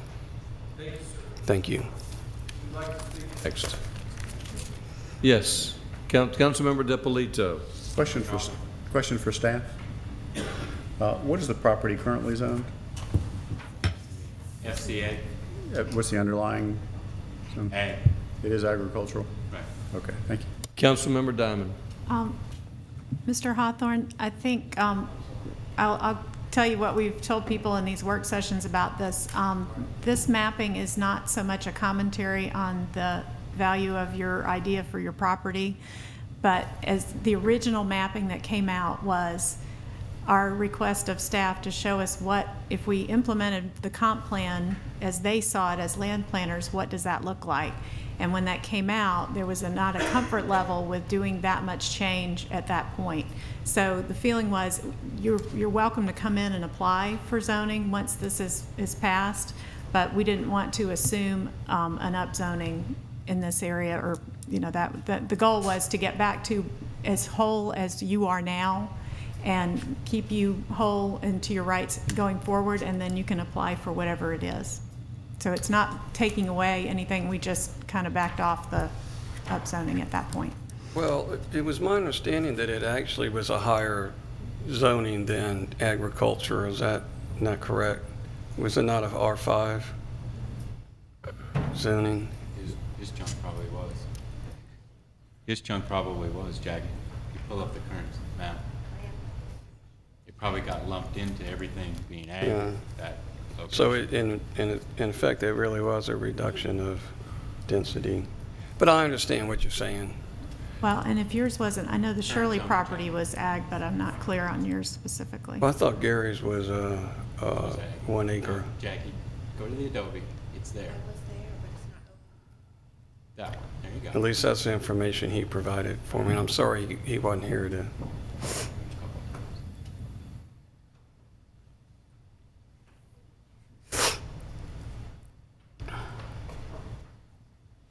Okay. Well, I appreciate that, because we, for different reasons, the families have owned this a long time, but they just feel like now's the time for them to sell it, and so it's. Yeah, I think the feeling was we wanted to make sure that each property got its own hearing with the public and went through the process, which would be I guess the concern was raised as you're saying that your property was zoned R5. R5. Yeah, that's another story. We need to fix that. And so that you make a good point. And Councilmember Diamond is making notes. Okay. Well, I assume we'll probably collectively try to, reach some agreement. I understand, with but the intention of this council has been to try to keep, although we're adopting a new zoning code, is to not rezone property, but to transfer it to an equivalent zoning. And it appears that we need to make a correction as far as your parcel is concerned. Okay. Thank you. Thank you. I appreciate your time. Who'd like to speak next? Yes, sir. Come forward, please.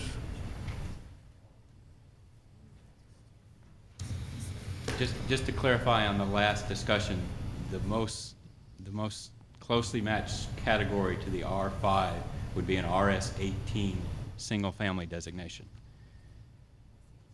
RS-18. Thank you, sir.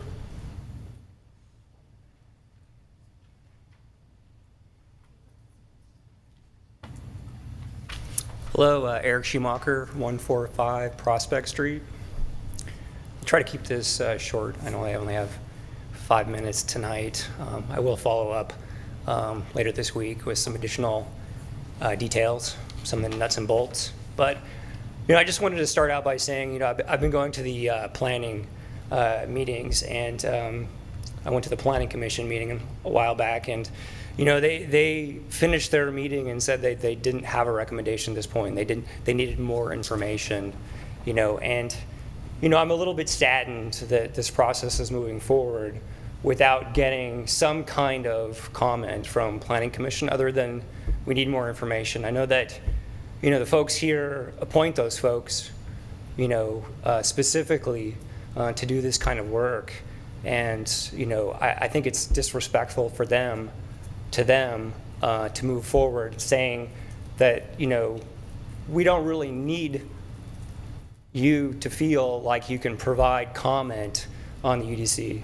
We're just going to move forward, and maybe we'll get 4 votes or something like that. But I would really encourage us to take a closer look at what we're doing with our commissions and committees to ensure we really respect their work.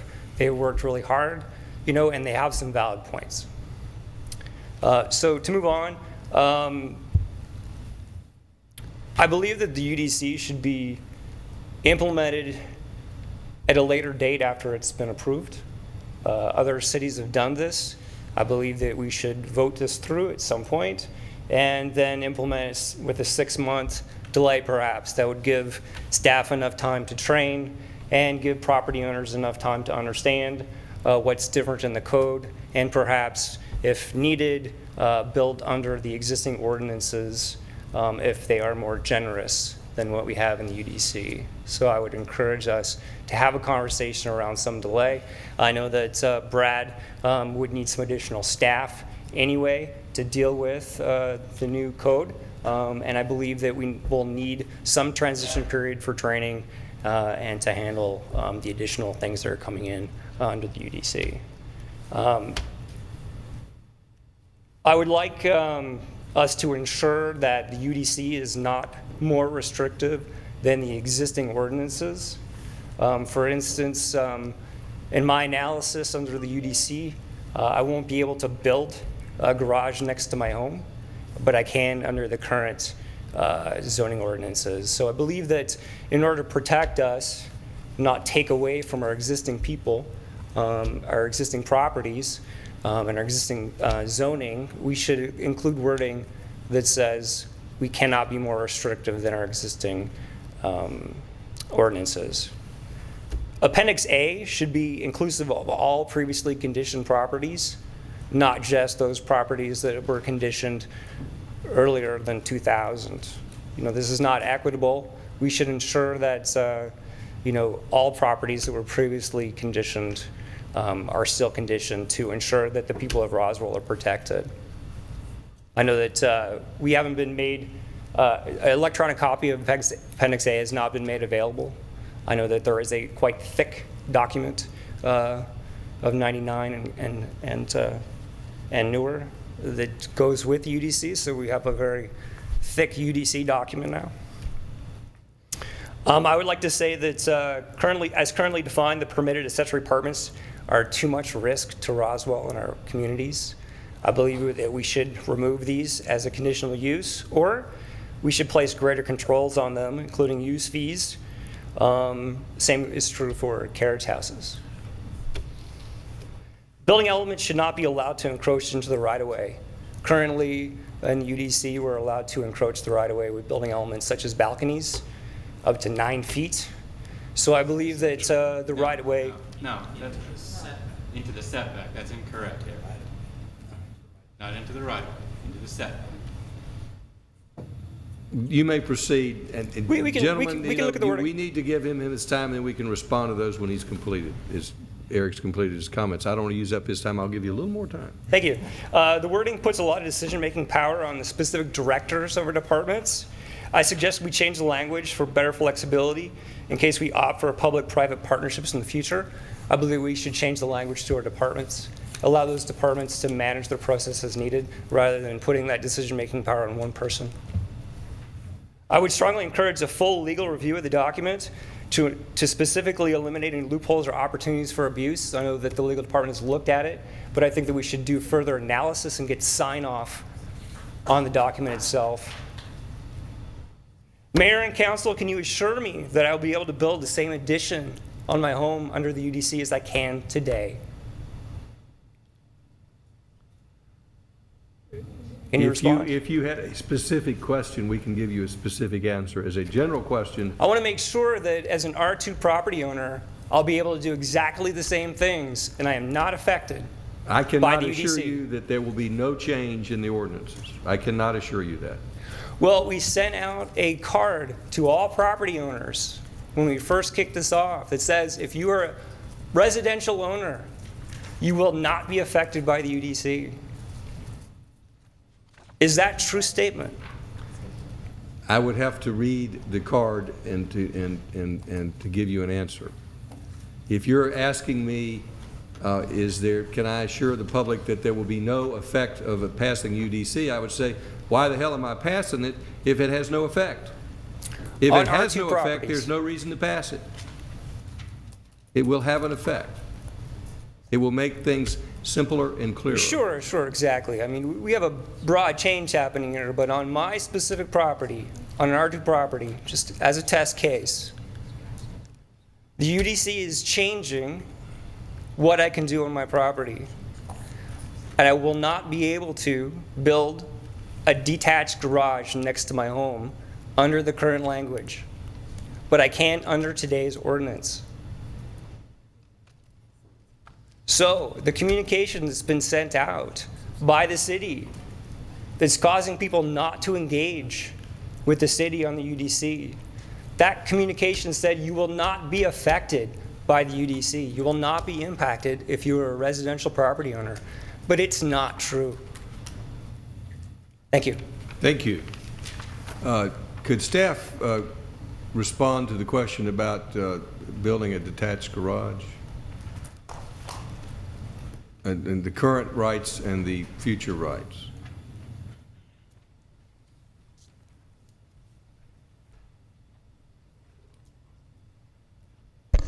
So it is possible that your regulations today allow building placement that is different than the building placement we've proposed. The detached garage itself is not an issue as a thing. The placement, so it's allowed as long as you meet the setback requirements. there are setback requirements for it, and those setback requirements in his particular case may have an impact. We haven't looked at his lot necessarily, but we could certainly look at his lot and tell you what those impacts might be. But the detached garage fundamentally is not something we banned moving forward. Are we, as a general rule, increasing the setbacks or reducing the setbacks, or trying to make no change in the setbacks? The principal structures did not change. The setbacks for the principal structures did not change. Correct. Those are carried forward. The setbacks for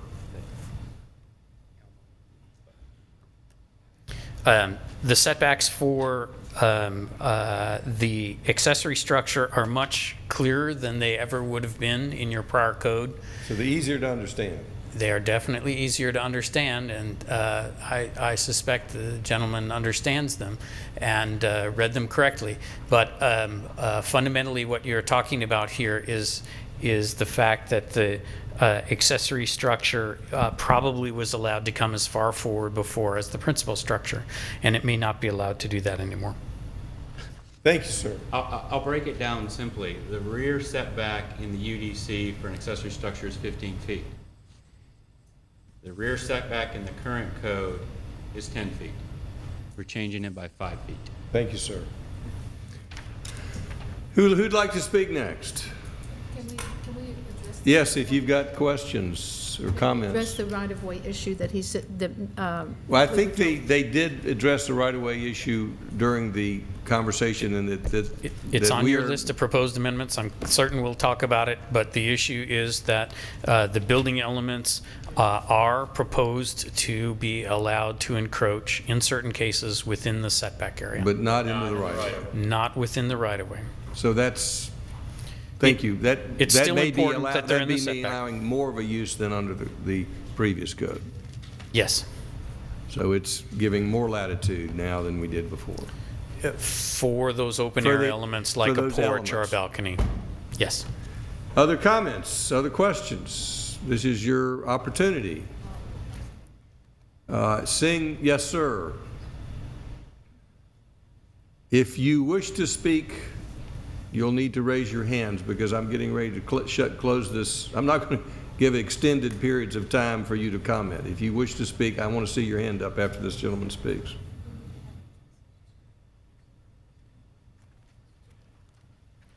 I'm Jack White, I own a business at a car wash business at 10460 Alpharetta Street, and my zoning is changing from C3 highway commercial to commercial mixed use, and according to the draft here, that I have limited. If I do anything, it's a limited permission to do that. And I'm looking in your definitions of car wash. And I have a 10-bay car wash, and on page 9-19 in B1, it defines a car wash as I've got one. Over on page 921, there's an additional definition for automatic equipment, and it looks to me under A, it looks to me like that's restricted to convenience stores with gas pumps. For automatic equipment, only one single bay, not self-service car wash that is completely enclosed is allowed.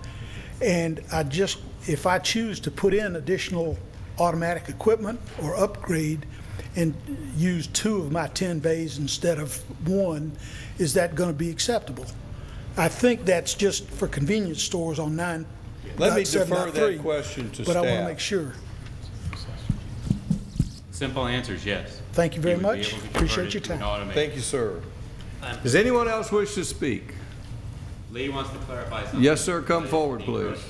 The encroachment section for building elements does allow for some elements which are intended to provide pedestrian cover over the sidewalk. So, for example, the gallery, which is a downtown concept in which you would have space and columns that actually sit across the sidewalk. No physical space. Move to the mic, please. Sorry. Or lift it No up. physical space, no habitable space from the building, just that exterior space. So you could have a is canopy over the allowed. sidewalk. You can have a canopy and other elements over the sidewalk, and those they would be allowed to encroach in the right-of-way, provided the city gave them a right-of-way permit. Thank you, sir. Yes, sir. My name is Joe Elliott. Can you hear? Yes, sir. I live on Hembry Road, near the intersection of Crabapple and Hembry, Chafin. Let me get your name again. I missed Joe Elliott. Joe Elliott. Yes. Thank you, Joe. Thank you, Mayor Wood. First of all, let me say I think this is a great endeavor on the part of the city. I've done a fair amount of redevelopment work myself in Smyrna from 2002 to 2009. I live on Hembry Road. We moved there in 1995. I started working in Roswell in '87, and we lived in Marietta at the time, and we basically formed our community here and finally moved in 1995. So we've been in the home that we're in now for 18 years. Raised 4 kids. One's married in our backyard. We've got a son that's playing football at Air Force Academy. One of his 3 nominations was from Congressman Price. We appreciate that. And we have 2 still at home. One's getting ready to head off to Georgia in August. So when we moved in this place, my wife, Molly Ann, said that the only way she's moving out is toes up. So we bought a 40-year-old ranch so we could live on one level. And the reason I tell this story is About 12 years ago, we moved my mother and father next door to us. I'm the middle son, we're taking care of them. And they wanted to live, right in our backyard and enjoy life with us. And 2 years ago, my dad had some health issues and they elected to move. They just felt like they could not take care of the property anymore. And the only option really for them was to go down to the orchards across from the Target in Market Village. So now, instead of at 2 in the morning going across my backyard in my robe and my duck boots to help my dad get up off the floor, I got to get in the car and go do it. Long story short, I think the area where I live, I have 7 acres there, and there's about an 18-acre area that currently has no sewer. I think it's a great opportunity for that to redevelop into a lifelong community, as has been, I think, adequately proposed and outlined by Code Studio, for multiple uses, different types of homes there, where folks can age in place. I happen to be one of those. I'd like to do the same thing. It'd be great if my folks lived in our backyard in a 1,500 square foot cottage. All that to say, in looking at the most recent draft of the of what's available online, it does appear to me that the RS4 and RS6 have been eliminated or taken out of the suburban residential. So my question to Mayor and Council and staff, is that how it currently is right at this moment? Is that being debated or discussed, or? Are you saying you'd like to see the RS4 and the RS6 back in? I would. Yes, I would. If we could answer his question. The current draft does not have RS4 or RS6 in the suburban residential. So that. But you'd like to see it back in? I do, yes. I think, obviously, I think that would help create the type of communities that the contemporary communities, progressive communities that I believe are going to be in demand in our city. Y'all know the numbers better than me, but I think 2010 our population was around 91,000. It's supposed to go to about 99 by 2030, and about 5,000 of those will be 65 and over, myself being one. And I just think there needs to be a lot more of that type of product available. And I, for one, I may change my mind in a few years, but I, for one, don't really want to exercise the option to move into something like the orchards. I'd like to stay where I am and either stay in the home I'm in or move to the rear of the property in a little cottage or something along those lines. So my opinion is that those two types being incorporated in suburban residential would accommodate the needs that our community really requires. Thank you for your comment. Appreciate it. Thank you. Does anyone else wish to speak? Yes, sir. Come forward. Yes. I just wanted to ask a follow-up question of legal. We had a meeting where we discussed the possibility of allowing RS4 and RS6 in suburban residential, even though it didn't specifically outline that in the intent statement. Do we need to include that in the intent statement in order to implement that? Or in other words, if it's not specifically included, does that mean it's prohibited? I would not say it's not prohibitive if it's not in the intent statement. However, it would probably be better to include it in the intent statement so it is clear that it is possible. And you could even delineate it just to say that it is possible to have it in those districts while keeping it separate from the other districts. So in appropriate locations within suburban residential, we can approve it? Yes. And we could do that even as it is written, but you're saying it would be clearer if we actually stated that? Yes. But just because we say it's allowed doesn't mean it's allowed everywhere. It's allowed where the council feels it's appropriate. Yes. All right. Thank you. Yes, sir.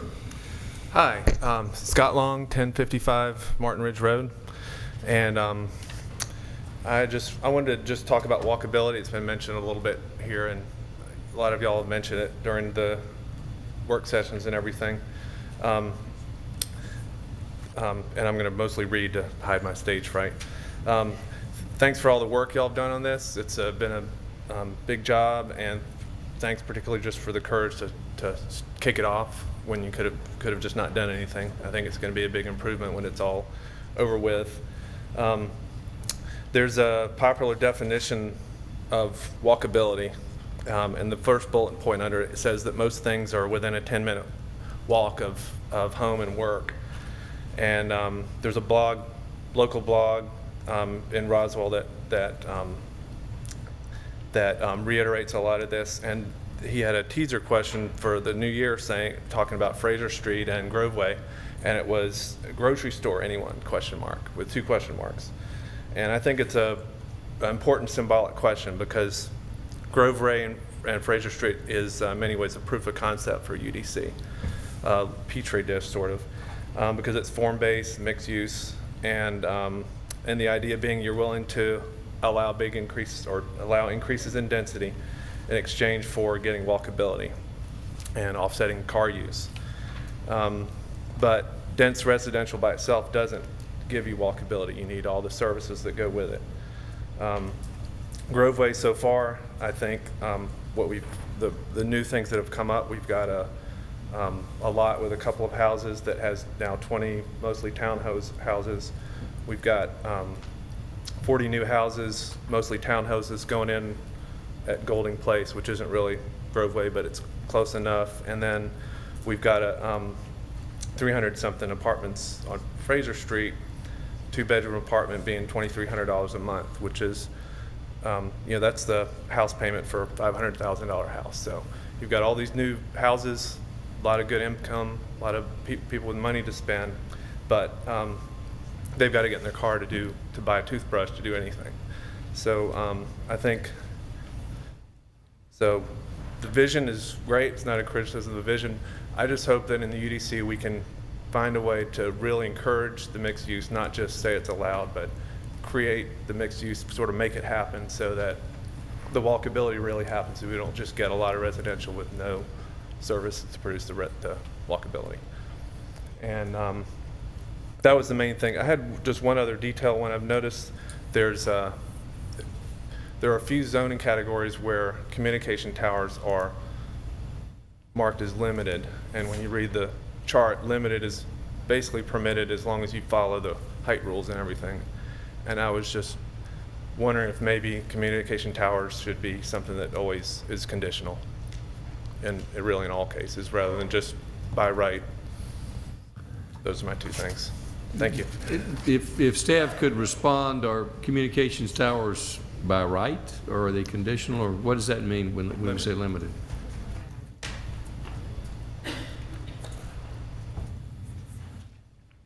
I know this council in the past has been very concerned about location of communication towers. OP has it limited, for example.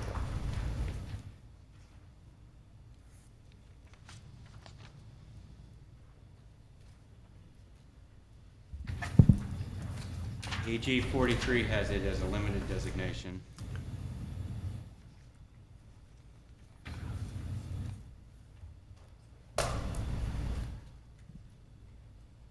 CX has it conditional, CC has it conditional, CH has it conditional.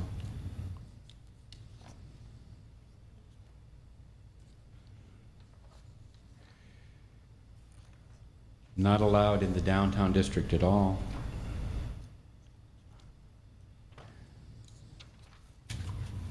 Limited in OP, limited in IX, limited in IL. The limiting designation then kicks into the code. Communication tower use standards where telecommunication tower is allowed as a limited use. It is subject to Articles 21.2 Standards of Wireless Communication Facilities, which is our current code designation in the city code. Okay, so some places, if you meet the anywhere you do it, you still have to meet the conditions of the city code. Does that require council approval? If it's conditional, yes. If it's limited, it does not necessarily require council approval. Right. Thank you. Good point. Who else would like to speak? Yes, come forward, please.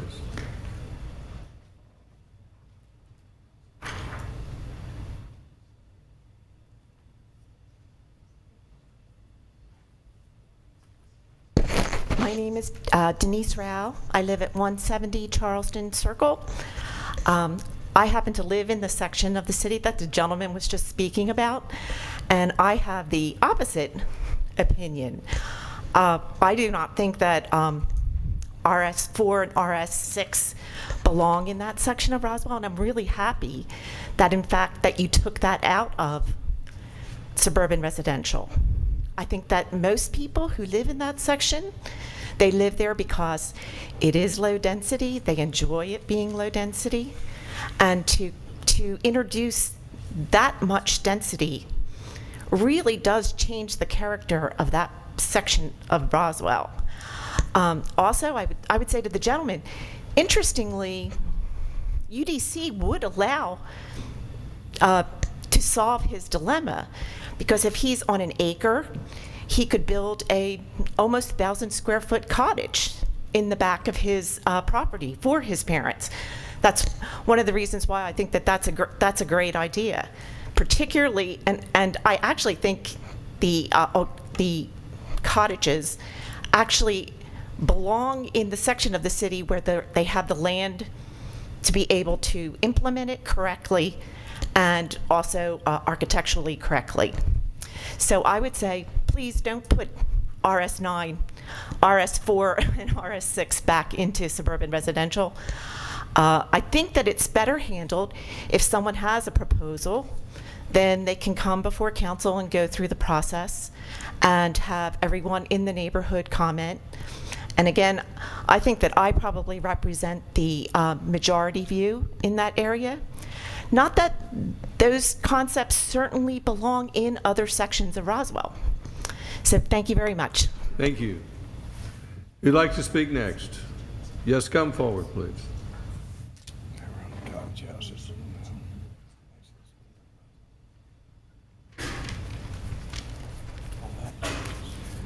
My name is Jim Paris, and I live at 195 Chafin Road, just behind Joe Elliott.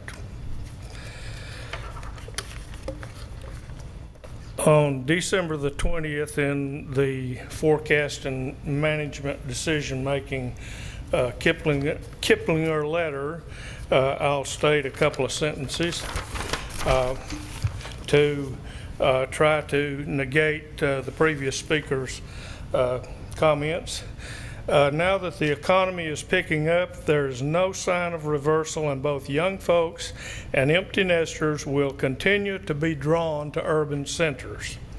The youngsters prefer to live close to workplaces and increasingly shun car ownership. The older group is eager to give up tedious commutes and caring for suburban homes and lawns. Now, nationwide, we're seeing a renaissance in small communities being built throughout the country. And one thing for certain, that you can never embrace the future by trying to cling on to the past. And this is exactly what we've done here. Is personally, I've worked for 4 years with the city of Roswell in the comprehensive planning process, and most recently the UDC. And to date, we had employed, the city had employed a great company in the name of Code Studio. They have done wonderful rezoning or wonderful codes in many, many areas of this country. They put RS4 and RS6 in here for a particular reason. And that reason was that small communities are the only, or small or high density development or dense development is the only way that we are going to build the lifelong communities. And we said, we endorsed it, and I'll simply read a couple of sentences. Great neighborhoods are the building blocks of great communities, and one of the characteristics of a great community is a representation of a variety of people, young, old, rich, poor. Neighborhoods should be places where people of all ages and abilities can live as long as they like, and one of the preambles for lifelong communities is diversity in dwelling types. So we, the city, we signed off on the comprehensive plan, and Code Studio delivered a UDC that was representative of lifelong communities. So we all know that we need to more flexible zoning.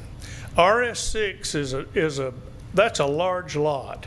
I just talked to the president of a company out west 2 weeks ago, and they are putting homes on 2,800 square feet. And by the way, those homes that have been there for a year and a half are now selling for $137 more per square foot than the large homes right on the waterfront.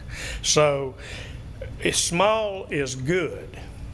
And I'm asking you that you put back in what stayed in here for 2 years, and then all of a sudden we read one morning it disappeared. And I'm wondering why. Because we have too many examples of fine, small homes that are actually worth more than the larger homes. It all depends on who's doing the building. And we have an opportunity. We have 20-some acres in my neighborhood, Joe being part of it, that we can build a grand community up there, and we can have a Canton Street North if we're allowed to. So thank you very much. Thank you, sir. I would hope that you would adequately consider putting it back in just the way it was. Thank you. Does anyone else wish to speak? I see no hands up. Public hearing is closed. We're going to take a 10-minute break, and then we'll have comment from council before we entertain a motion. Thank you for coming tonight.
I'm missing one council member.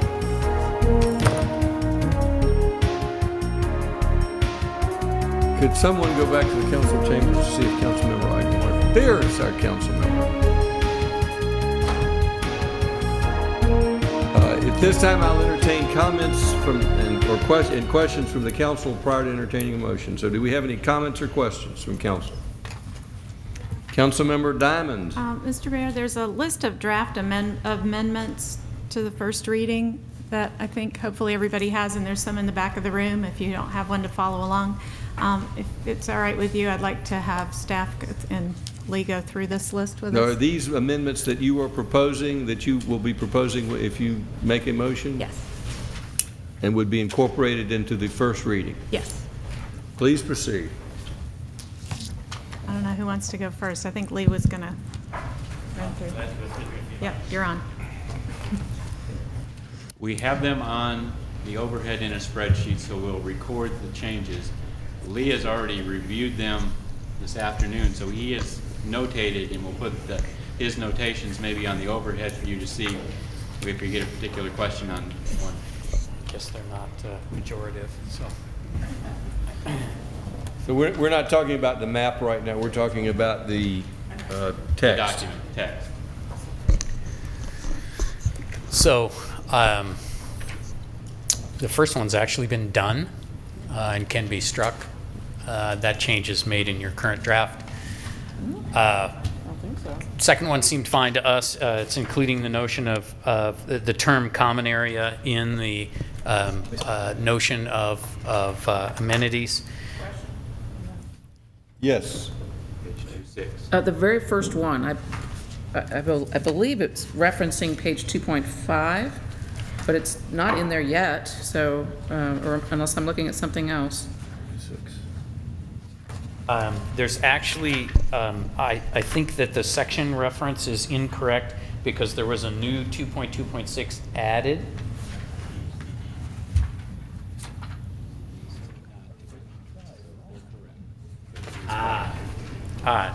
I apologize. The word not is in the very next section. If you were to consider this, this is different than originally intended. Adding the word not would take the landscaped buffers, which are a requirement in certain districts. Where are we exactly, please? You are in the current 2.2.6. You're correct, Betty, that it is not, the word not is not included in 2.2.6. Okay, so it's at the bottom of the previous page, correct? Yes, in green. So it's 180 degrees in the opposite direction, meaning? Yes, so adding the word not would take the landscape buffer out of the 25% landscaped open space on a property that is required of certain building types.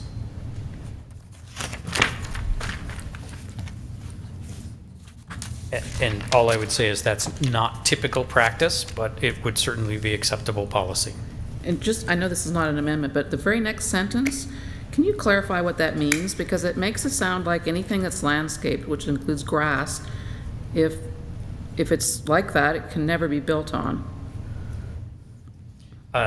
Well, so the 25% that must be set aside is this concept. It's actually, we have turned the phrase landscaped open space into a term of art here. It's a defined thing now. So it is not your front yard necessarily. It is a very specific thing for certain building types. In this case, the walk-up flat and the stacked flat are now required to have 25% open space. And the question at hand in that first line is whether the landscaped buffer that might be required to surround them if they abut a different kind of a district is considered landscaped open space. And in most ordinances, a buffer would be considered part of that larger idea of open space for the property, but it is not necessary to include it by any means. Lee, I had another question about that same paragraph. Yes. Since we're on it. We talk about the landscape open space being permanently set aside for public or private use. And my only concern there is that if it's for private use, could then somebody put a fence around it and it become private to an individual resident? In the case of, say, a townhouse community where you put fences around all of the yards and that becomes your open space when it's really not. So, I think the idea that shows up in the very next piece is getting at that same concept, and we could certainly call it common open space, which has a very clear definition that it be shared. So in the townhouse example, you do have townhouses that have common space. They often have common drives and common other elements, and they could have common landscaped area. I'd prefer that to using public or private. We can expressly include it on a separate lot if that's necessary. Okay. So 2.2.6 B, changing to common Right. rather than public or private.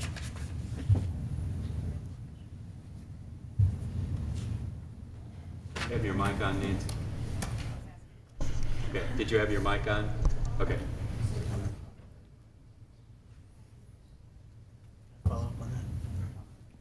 Kent, do you have a question or comment?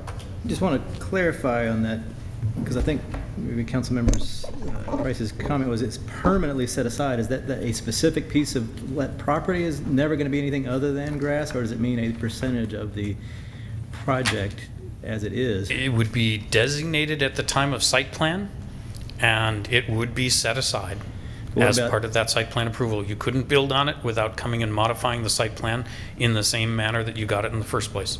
Okay, so a future plan could change that, but sure, you could take everything down and move the 25% around and put it all back up again. I guess yes, the permanently was the question on that. It is not requiring an easement or anything like that, although how it actually happens might well be by easement or by deeded lot. And on a larger question, I did send out late today, unfortunately it took me a week to get it all together, suggestions. Do we want to go through this entire list and then come back to things I've put in, which follow? These are the suggestions that Councilmember Diamond is proposing. We can entertain amendments to. You can ask her to include additional changes in her motion, or if she doesn't, there can be a motion to add additional changes to her motion. So these are her proposed amendments that she, as I understand it, she'll be including in her motion. So if you have additional changes, you can make them now, or you can, as a suggestion, or you can make them a motion if your suggestion is not accepted. Right, so, I mean, I had one that's close to the area of this one and one that's, you know, the 2.1.1 we've already passed. So how would you best like to proceed?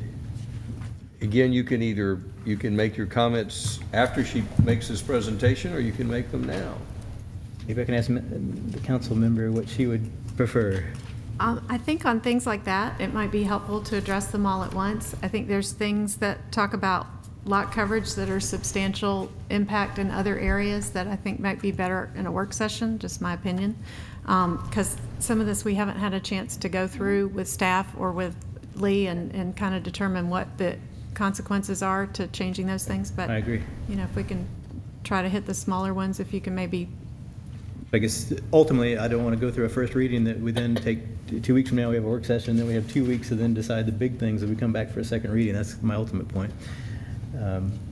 But for that sake, because I think it would take a while to go through all these, I'll wait till after we go through these. But, you know, again, as we've had throughout this entire process, when is it that we're going to have the discussions on these big items? And I hope we don't wait until the last reading. You can make your comments to now, you can make your comments in a work session, you can make your comments privately, you can make your comments at the last meeting. So all those are open. Well, I do just want to note, sorry to be so cynical, but the very first item we've had the wrong page and the wrong resolution, so I hope we do better. We're getting better all the time. Councilmember Diamond, you may proceed. So line 2, 2.2.7 B, 5A and B. Again, this same idea, in this case, we're talking about the outdoor amenity space, which is being treated differently than landscaped area. And it talks about both ground level and upper level facilities. And the suggestion is to include the notion that they are common area, as Councilmember DiPolito asked for earlier. And that seems like a very good idea there. So from Code Studio's perspective, that's quite acceptable. On page 2.7, there are two here together, B5 and B6. Can I jump in before we move on? Yes, I if think you're for on this point. For those that are specific to elements that we're dealing with, I will go ahead and Yes, add them. please, Because we've please had comment. discussion as to what should be located at grade or not. And one of the discussions we had was that it probably does make sense in some of the larger areas to allow that to be above grade or on a roof. But as we talked, it really was CX where that might be the most appropriate. But as it's listed, it can be above grade everywhere except for RM2 and RM3. And I would like to suggest that we actually change that and make it the only place it is allowed above grade is CX. And it is required at grade on everything else. And then additionally, even in CX, it's 50% that could be located above grade. But to go more to what our discussion was at the last work session, where yes, we do want things on the ground, but then there are places where it's more dense, more downtown type area that it may not make as much sense, and that's not what we have right now. Councilmember DiPolito. Yeah. My recollection of that discussion was we had talked about downtown districts only. Didn't we say just the downtown districts, they could be above grade? And that everywhere else, then, it would be at grade? Well, then, whichever ultimately we decide, then yes, but that's still not even what you said is not in here. Right. Or even close. Yeah, it was downtown district. So then, how about making that instead of CX where I have it be the D, whatever the 4D It are. actually would not include CX because that's not a downtown district. It would just be the D districts. We'll be glad to handle the drafting for you if you can come up with the policy. I thought we had discussed that we were not going to allow any of it to be above grade unless they came forward with a plan that would warrant that. Did I miss that? Well, that's even better, but it's not in here. I thought you'd like that. That's fine.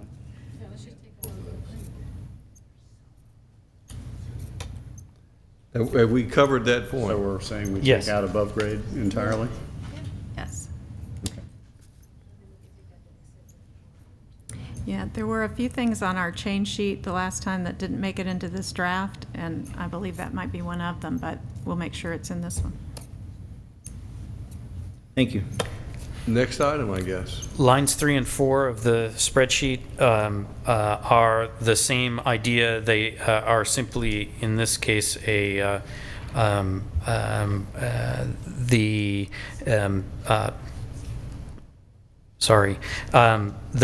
first one, 2.2.8B5, is on the top of page 2-7, paragraph number 5 there. 6 and 7, that's what I thought. Okay. So in this instance, I apologize, we have the wrong paragraph number, so there are 6 and 7 on the top of page 2-7. The idea here, and let me simply explain that and say why it does say must. One of the challenges with both parking behind a garage, which is set at a medium distance away from an alley, for example, and a side lot line, is that when we create a space too small, we can't mow it, we can't get in to paint anything with it, etc. So the idea of 0 or 3 is it's either at the lot line or it's moved back far enough you can mow in between. Right, so that's one concept. It doesn't mean you can be at 1 foot. It doesn't mean you can be at 2 feet, but you can be at 3 or more, or you can be at 0. So that's the first one, 0.6. And the other one is 4 or 20. The 4 or 20 is because, again, if we have, for example, a garage that faces on an alley, at 4 feet, the apron is small enough that the user is typically not teased into parking on it. But if it's 8 feet, you'll often see the car swing in sideways to the garage door. If it's 10 feet, you'll see the car stuck out into the alley but nosed up to the garage door. And so the 4 or 20 means just that. It's trying to get either a full parking space or just an apron. And so those were intentionally written as musts. There is flexibility in that, meaning these are set back. So for example, the 20, you could be at 21, 22, or 23, but you can't be at 16. And the reason you can't be at 16 is when you would point your car head in, you'd be sticking out into the alley. So these were intentionally done the way they are, but I offer up that they could read may instead. Some of that is sort of drafting style as much as anything. You might get the same results out of the word may in these sentences. But what we don't intend is for 0, 1, 2, 3 to be allowed, or for 5 through 19 to be allowed. And if you'd like, we can try harder to draft that clearly and implement that same concept. Lee, my concern on that was that it could be interpreted as you have a build-to zone on the back. So I was just trying to clarify, how do we get rid of that implication that it's a build-to zone? Because you don't want to have a build-to zone on the front and on the back, because then you're wall-to-wall building. Yeah, we could illustrate this, which might help. If we illustrated, as we did in many of the lot instances, multiple lots with different setbacks shown for garages, for example, you'd see that some options are available. But sans an illustration, I think it's hard for people to get away from that, because it is must language, and that feels like a build-to, even though it is fundamentally operating like a setback. Right. I think that would be a good idea, because Okay. we kind of wrestled with it and Yeah. had to ask you. Yeah. So we don't want to do that in the future. One other item in the paragraph before that, the word outside should probably read inside. I think that was a typographic error. Yeah, that's another one where the illustration is hugely useful, and we'll provide that and change that language. Okay, so that is supposed to read inside edge, correct? It depends whether you're the adjacent neighborhood and it's the outside of the buffer, or whether you're the property owner and it's the inside of the buffer. We meant the same place, which Right. Well, was I think we used the furthest word- inside the property. Yeah, and I think we use the word inside throughout the document. Okay. So for consistency's sake. Thank you. Number 5, yeah.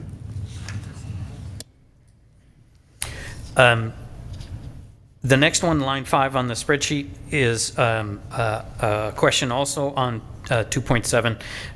If you look at the last paragraph on the page there about uses allowed, it suggests that uses that are allowed on the lot are allowed in the build-to zone.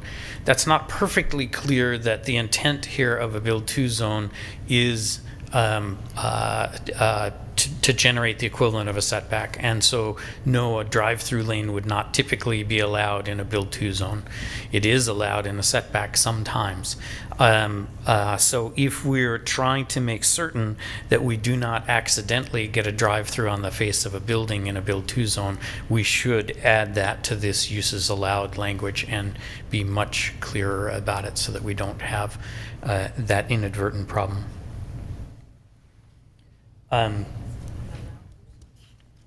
Number 6 on page 2-12. The building elements, in this case, B4 and C3. These are, in both of these cases, encroachments into the required setback. These are not, in this particular case, encroachments into the right-of-way, but the intent here is, imagine a house in which the bulk of the building, meaning the face of the house, sits right at the setback line, whether that's 15 feet or 20 feet or 25 feet. But in order to encourage a porch, we're actually incenting a porch by saying it's a freebie. You can extend your porch out into your front yard, what is basically the setback area, okay, up to a certain distance. And it is set at 9 feet in order to allow a reasonably deep porch.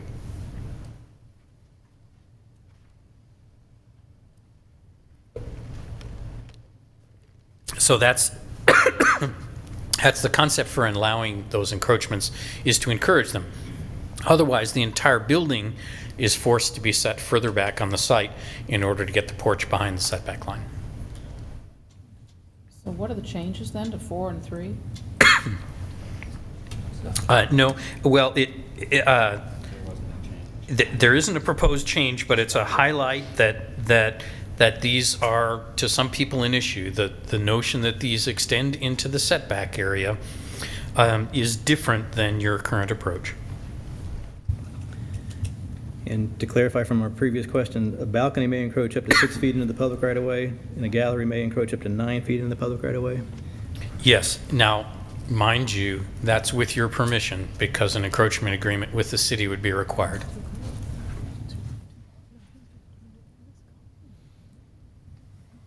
So these two items are setback, not right-of-way. That's correct. So they do not, neither one encroaches into the right-of-way itself. That's correct.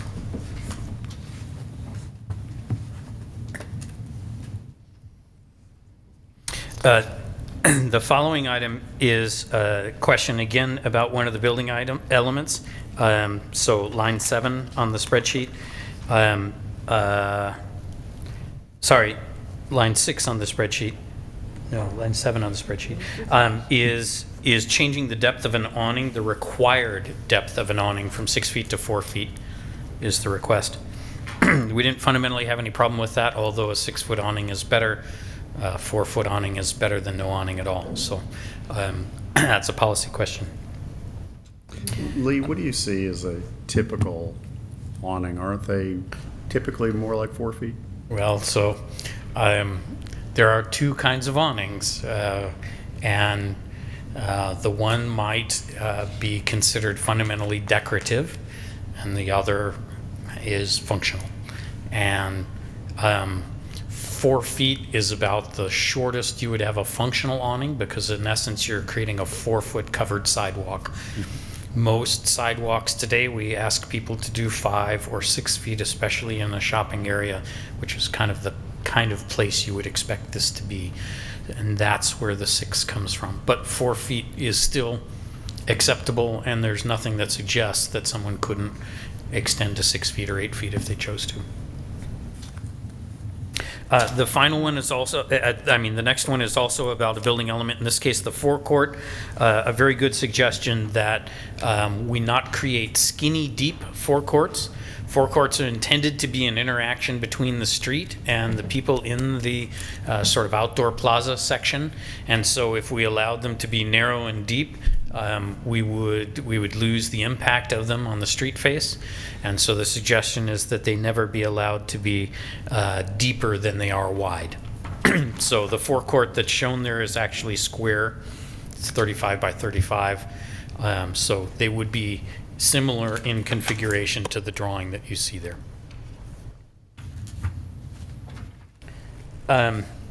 Line 9 jumps us to chapter 4, page 4. I apologize. Before we leave that area. Yes. Before we leave that area, on 212, B3, we have front porch must be roofed and screened but cannot be fully enclosed. I'm just curious, why not? Because we allowed you to put it out into the setback area, and so it better stay open and not be habitable space, or we'll be putting habitable space in the setback area. The minute you fully enclose that porch, right, becomes 3 seasons, which becomes 4 seasons, which becomes permanent space. That's fine to enclose a porch that is behind the setback line.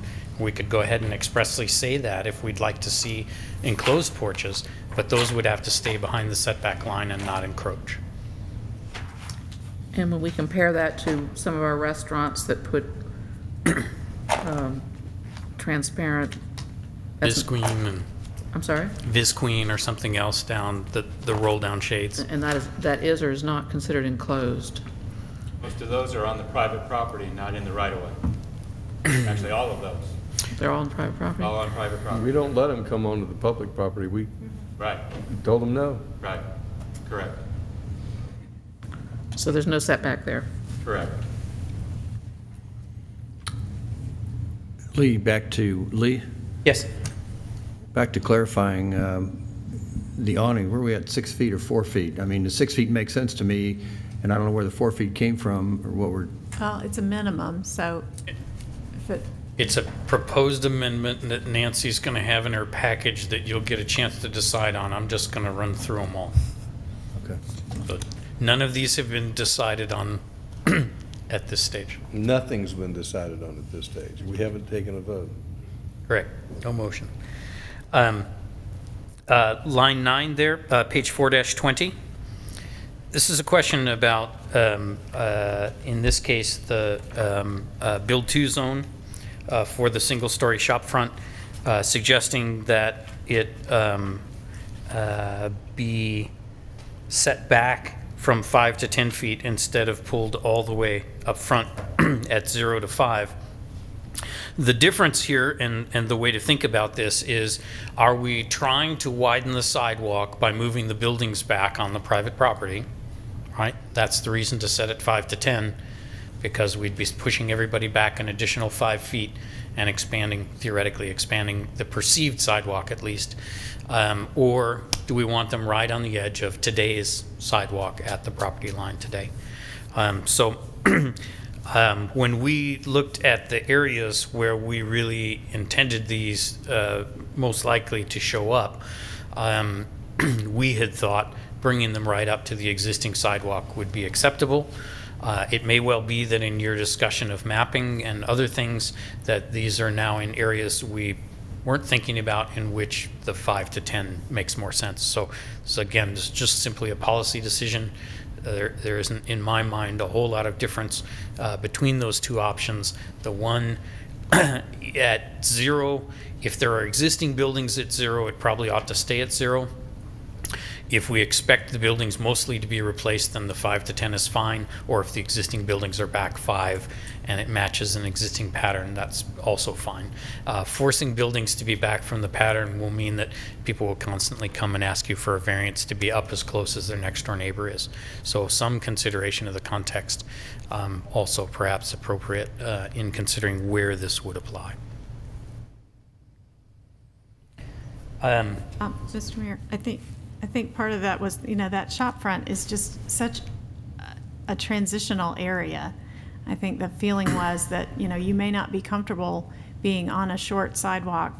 You are Alpharetta Highway, truly, that's where you become that. So I think that was the... On Alpharetta Highway, it's a great idea to consider backing it up further so that you don't feel like you're quite as much in traffic. We can widen the sidewalk and provide more landscaping. All of those reasons would be really good along Alpharetta Highway. So if that's the primary place this is used, then it would make good sense to set it at 5 to 10. The next piece is an error in drafting on our part. Social services is a defined set of uses which show up on the use table, and yet that term also shows up in the definition of nonprofit service organization at the top of page 9-7. So it needs to be pulled out of there or in a different term used in that definition so that we don't commingle these two very different ideas about social service residential buildings, which are regulated, and this sort of castaway sentence about social service. So we're going to rewrite 1A? I think we need to rewrite nonprofit service organization. I think much of the rest of the language there is very, very good. So I think we're going to find ourselves writing the words out of that definition.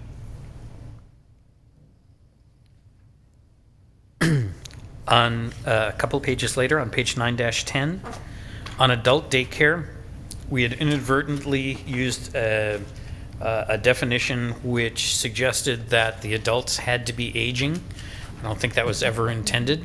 There are many instances when adults that are not aging, although all of us are aging, but clearly there are adults in daycare settings that the term aging would not apply to. So we agreed that that ought to be removed. Also on that same page, there was a suggestion that guest parking in 957. Sorry, not on that same page. On page 9-13.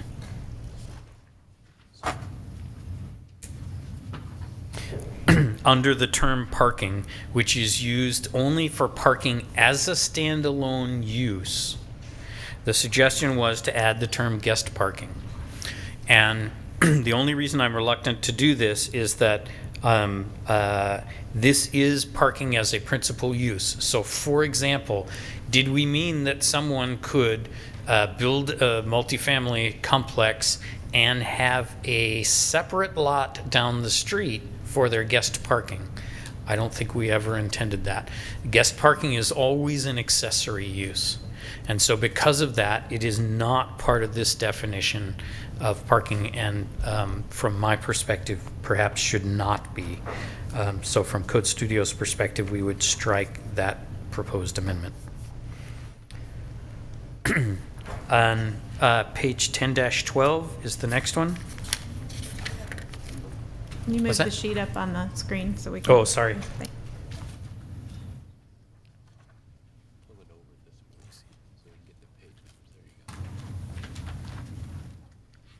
On page 10-12, 10.2.1 C1 and 2.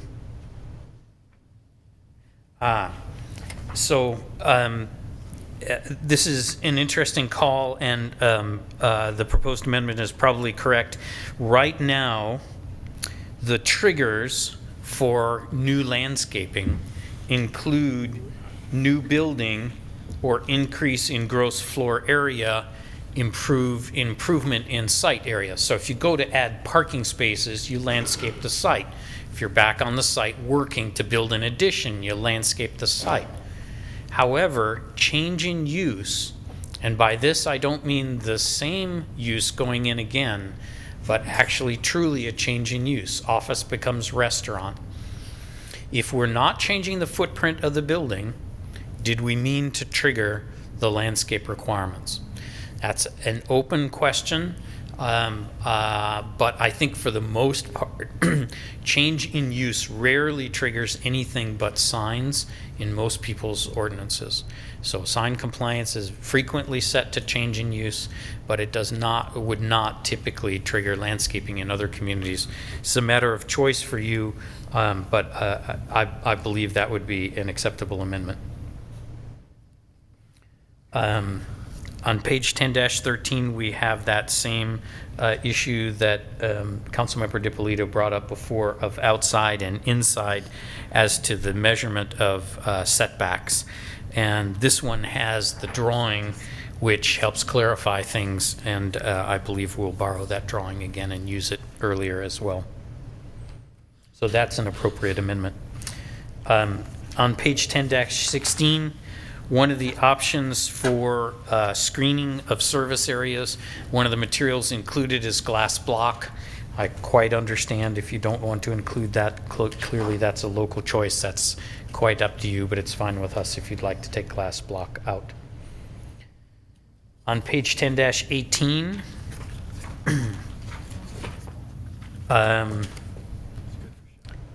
I believe that this is 10.2.10A8, and it's really just clarifying the language, replacing maybe no more than with does not exceed, which is more like the language of much of the rest of the ordinance. So yes, that change should be made. I'm not certain. Nancy, can you help me with the next one? I'll find it here. This is language about illumination of signs, I believe. The intent here was that we have eliminated exposed neon for signage in our sign criteria, so this would conflict with that because it allows for a neon window sign. Okay. We allow LED open signs, those sorts of things, but So in your mind, council member, would you eliminate paragraph 2 completely?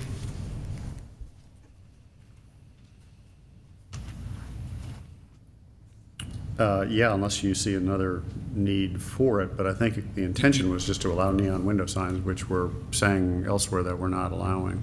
So in my mind, it's a conflict, so the whole So we paragraph should would delete come it. out. Yes. Okay.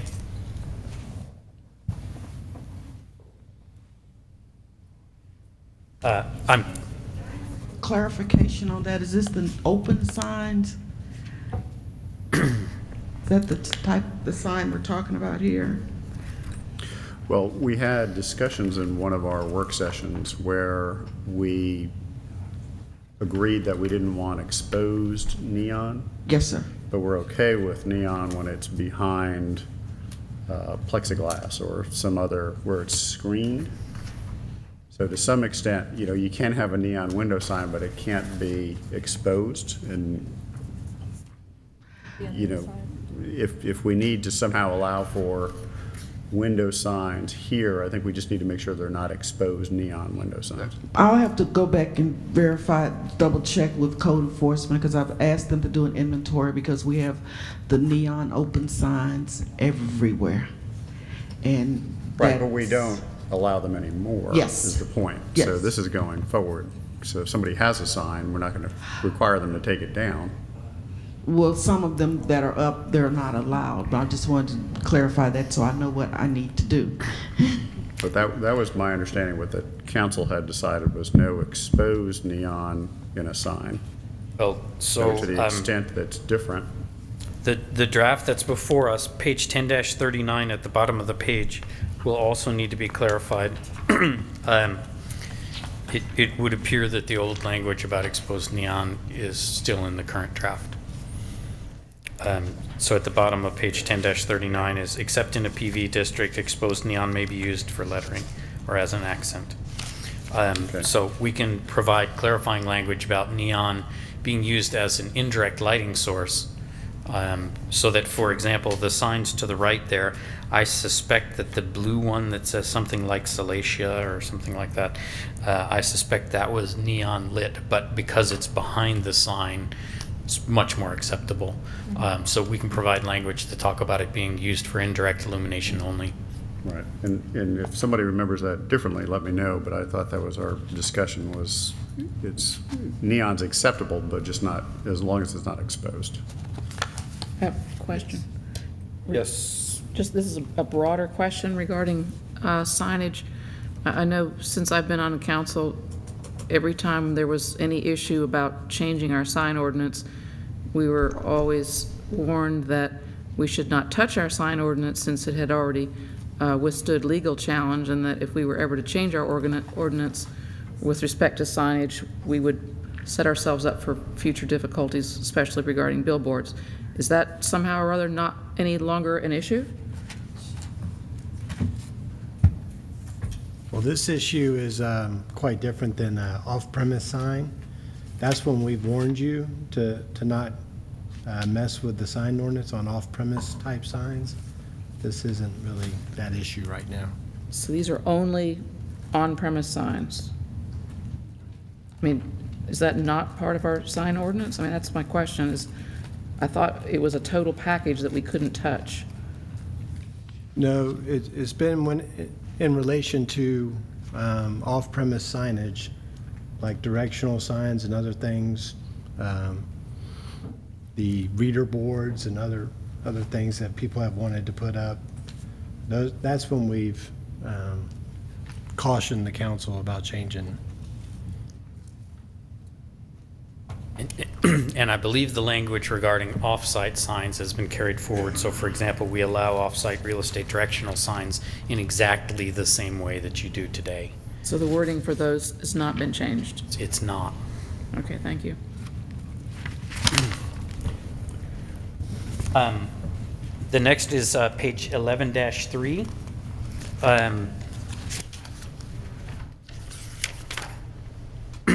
This is the new definition of common open space. Again, a term to be used for only a limited set of housing types, but the most intense ones. So right now, it includes landscape stormwater facilities. The request here is to take that out. I think that's your choice. If you were getting bad stormwater facilities like concrete stock tanks and other sort of unacceptable design solutions, this might have been a good idea, but since most of what you're getting for stormwater is pretty innovative already, I don't see any harm in taking this out of the open space and forcing it to be on the private property.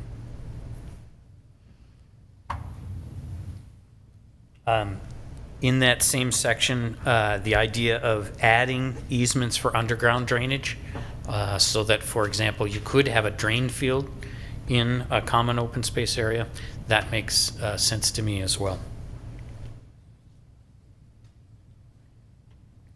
On page 11-26,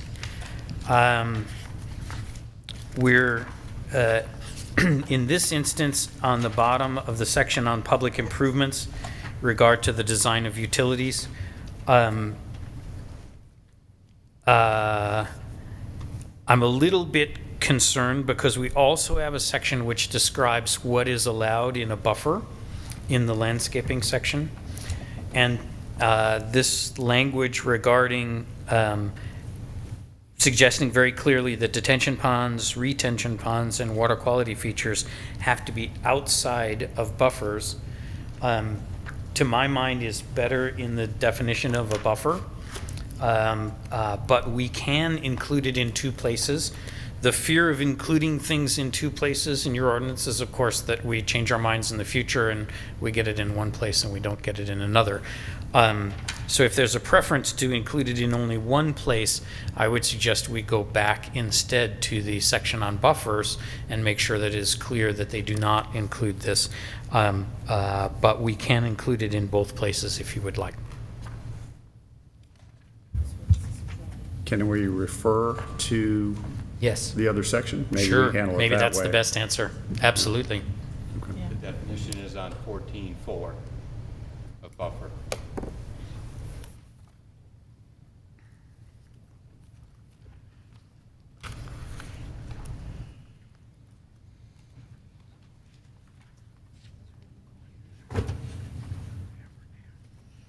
Yeah, so we can include the description here in the definition of buffer so that it was clearly excluded from the buffer. For those of you keeping score, the end of the gray section represents the end of what we thought were the easy ones. So I'm not going to opine on the first of the pink. You've heard that in your public comment, RS4 and RS6 being added back into the suburban residential areas. As you recall, we initially prepared the draft that way. The notion of adding common open space to RS9 properties.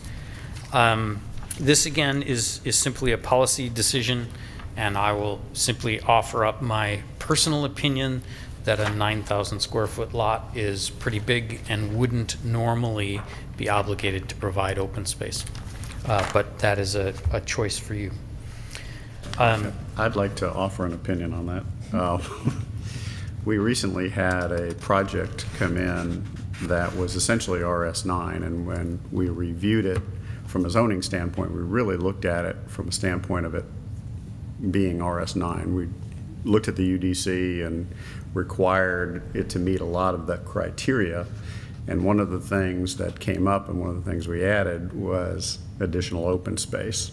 So I think we've already decided that as a council that that's important in a recent rezoning that occurred a month and a half ago, and I'm referring to the one at Howes and Rucker.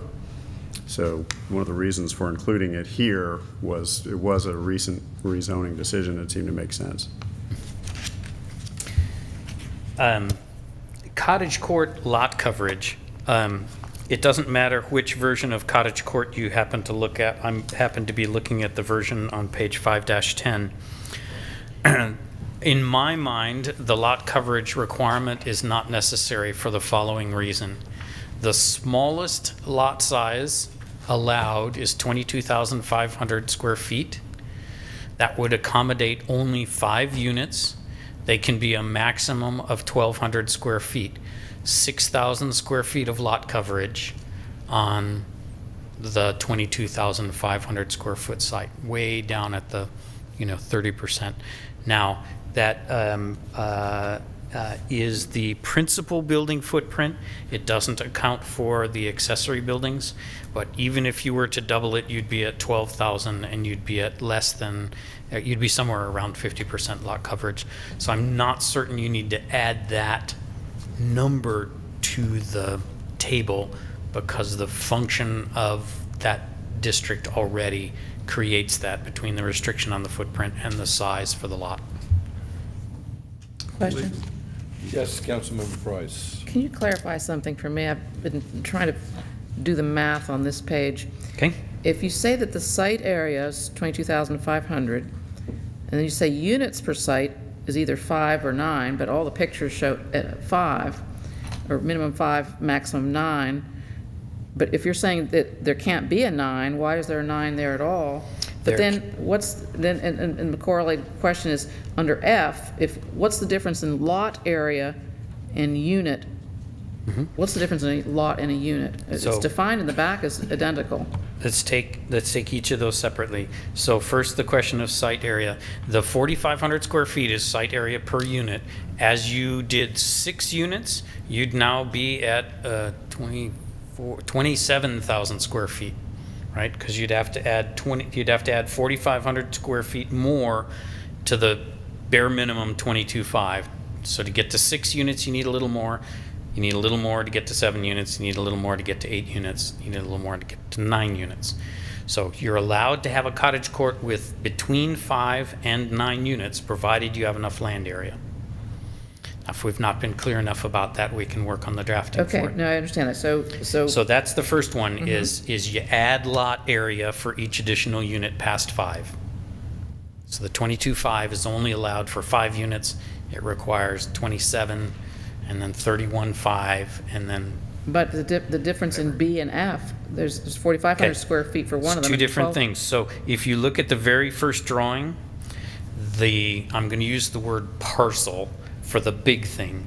The parcel it sits on, the site, is 22,500 square feet. So the big green square is 22.5. Note, though, that there's common area on that site, and there's the court on that site.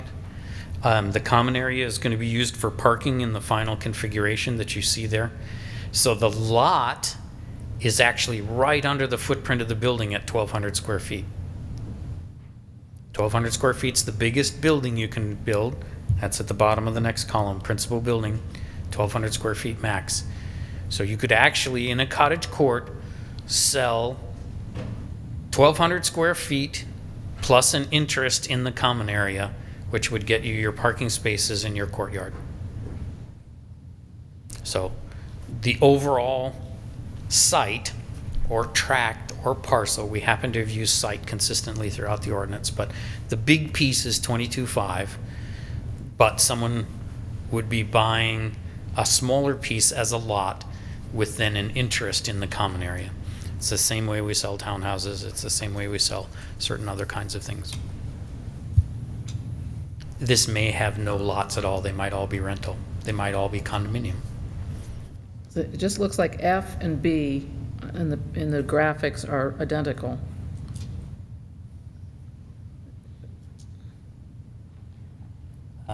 B doesn't show up in the graphic because it's sort of a theoretical chopping up of the parcel.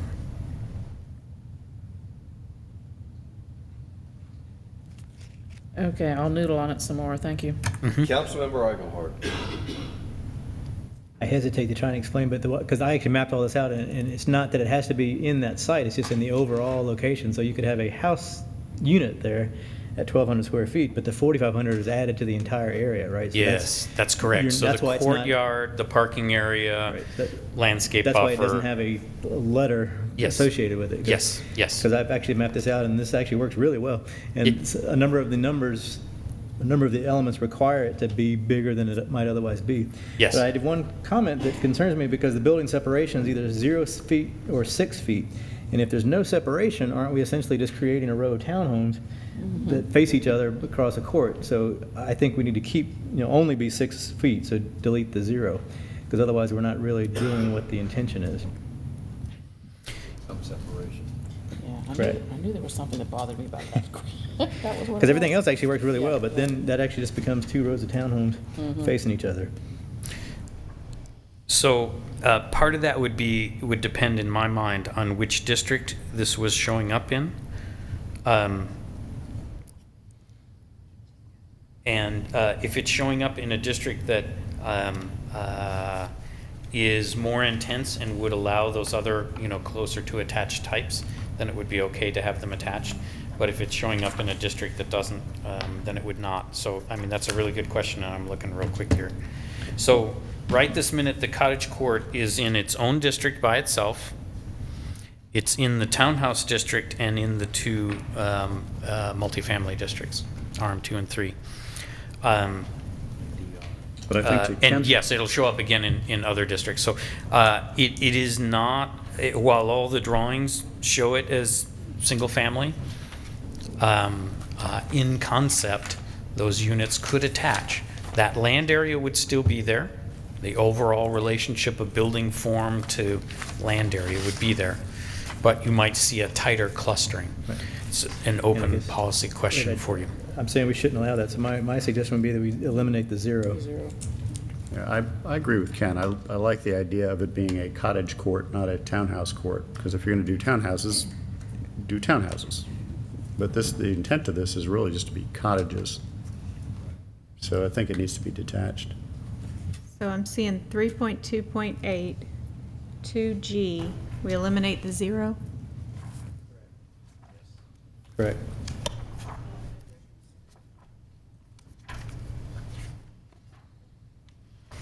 So the next pink row is number 4. This is an issue with the use table for the residential districts on page 3-26. Institutional residential, which is a term of art from your current regulations that was carried over, is right now it's allowed by right in the townhouse district, and it's a conditional use for up to 18 residents in the multifamily district RM3 only. That was a direct porting over of your current approach to that idea. Doesn't mean we need to leave it intact that way, and it's quite acceptable to delete that idea if you feel the need.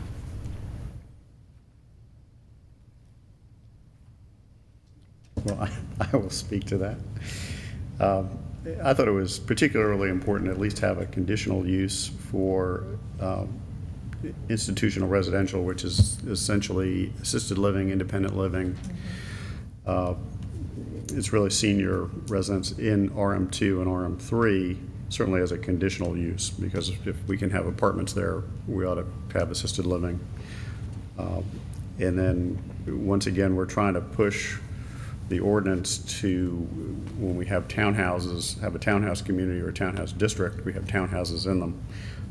So my thought was to eliminate those since they're more apartment-like, to take those out of the townhouse district. But conditional in both RM2 and RM3. On up to 18 and more than 18? In both. I don't know that it matters a whole lot. It's quite acceptable in most communities to allow it in exactly the same pattern that multifamily is allowed. So I'd be just fine with that.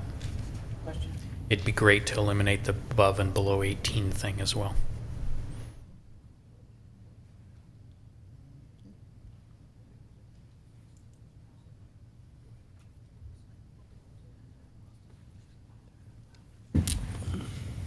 Anything else on that before we move to the townhouse issue?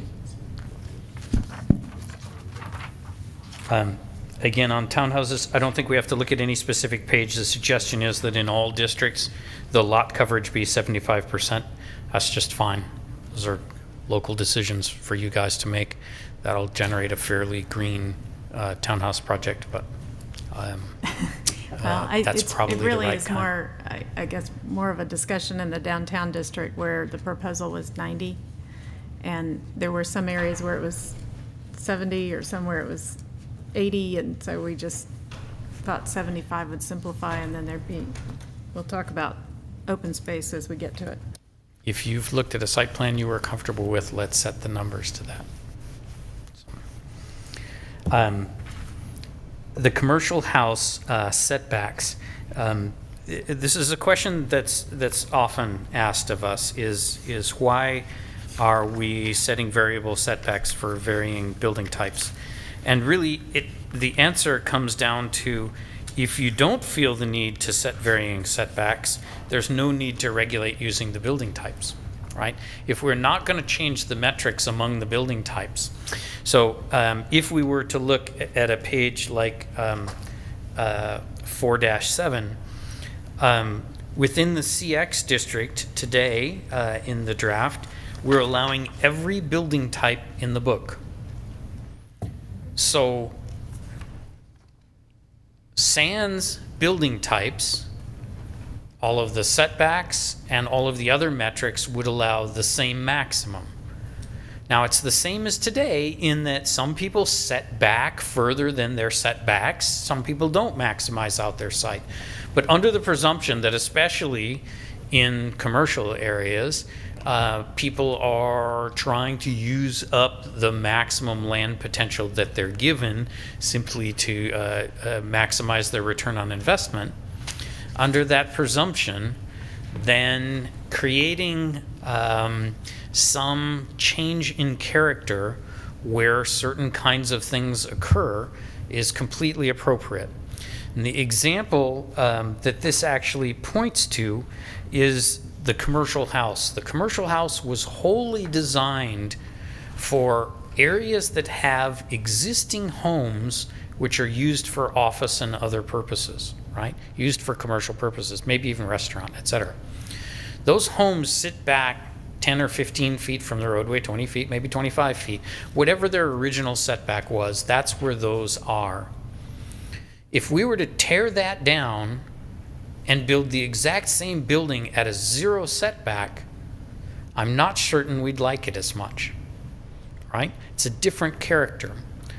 And the cool thing about a good mixed-use district is that it has pieces that have different character, because presumably they have different function as well. And so within the district, things change. Now, we have some flexibility in our setback lines, right? 5 to 10 feet in some cases, more in some cases. So even in a build 2, there is some modest flexibility in what that street wall turns out looking like.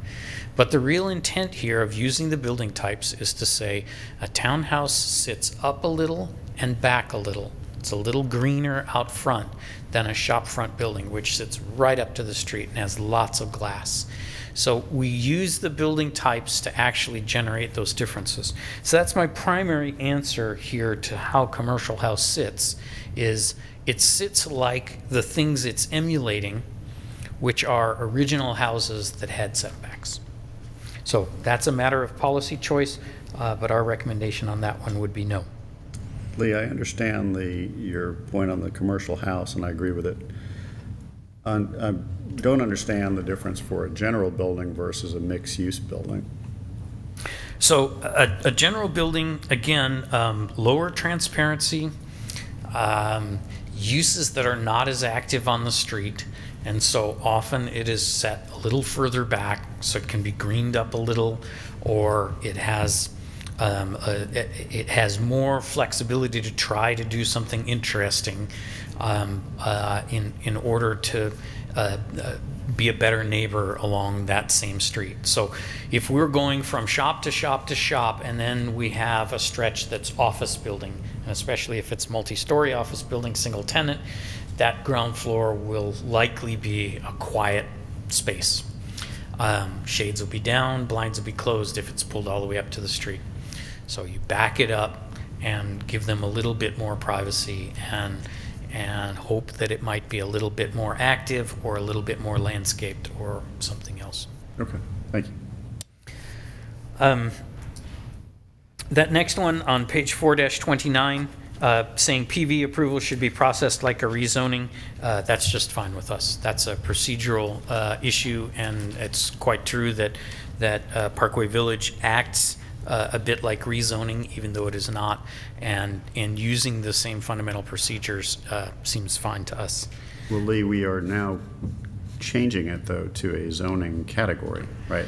Whereas before it was an overlay, now it's actually a district. It is, but the function of the villages on 6 acres, which is really kind of where this question comes in, operates the same way in the base district that it used to in the overlay.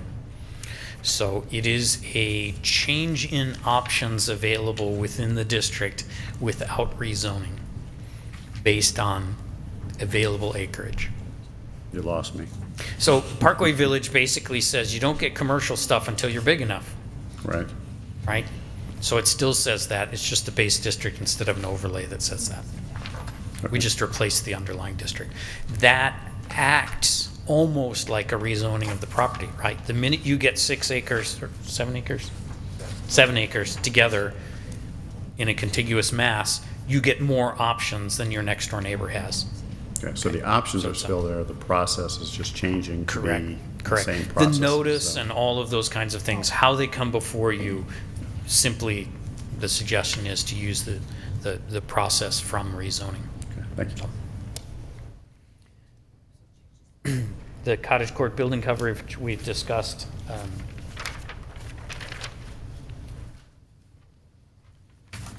Townhouse building coverage we've discussed. Setbacks being varied we've discussed. So the next one is page 7-9. Park and recreation field up to 2 acres becoming conditional. This is a reference to the civic and conservation districts, which is the only place that these are allowed. Originally, the notion was that in those districts, if you wanted to do a small park, it would be allowed by right. But that would mean, no one's looking at it for what's in it and, some of those other kinds of things. So if there are concerns about those under 2 acre parks, we can simply change that as recommended here. It's just a matter of choice. We thought that maybe, pocket scale parks would be something that could shoot through the system a little easier. But I have no problem with recombining the size of parks and making them all conditional. We don't have a distinction between a passive and an active space, do we, when it comes to parks? Not in this piece. For conservation purposes, we don't really allow anything but a very small recreation field, which is where that 2 acres came from. And that was an attempt, I believe, to get at only a limited amount of active within the bigger passive piece. Mm-hmm. So you could have a little ball field within a large preserve, for example, but that was all you could have. A little ball field next to a residential subdivision could be a concern. So if it were lighted, et cetera, yes, yes. And outdoor lighting controls some of that, but it is just fine to consider these conditional instead. Question. Yes. On that same chart, what about the more than 2 acres? Why would we want to leave that as a permitted use as opposed to conditioning that one as well? Because that's your land. The change was just to the civic. Oh, only civic and conservation, or just Yes. civic? Just civic. You own most everything that's in rec, I believe, in Parks and Recreation, is city-owned. So what you do with that is already part of a process you discuss, and we just got zoning out of the way. I don't believe we actually changed anything there. I believe that's allowed today. So can someone explain then those 6 boxes? We're saying would just be CPP and nothing I think, yes, it would be CPC blank P blank. CPC. CPC blank P blank. Because your district can be permitted by right, because you have other processes to look at what the parks will look like.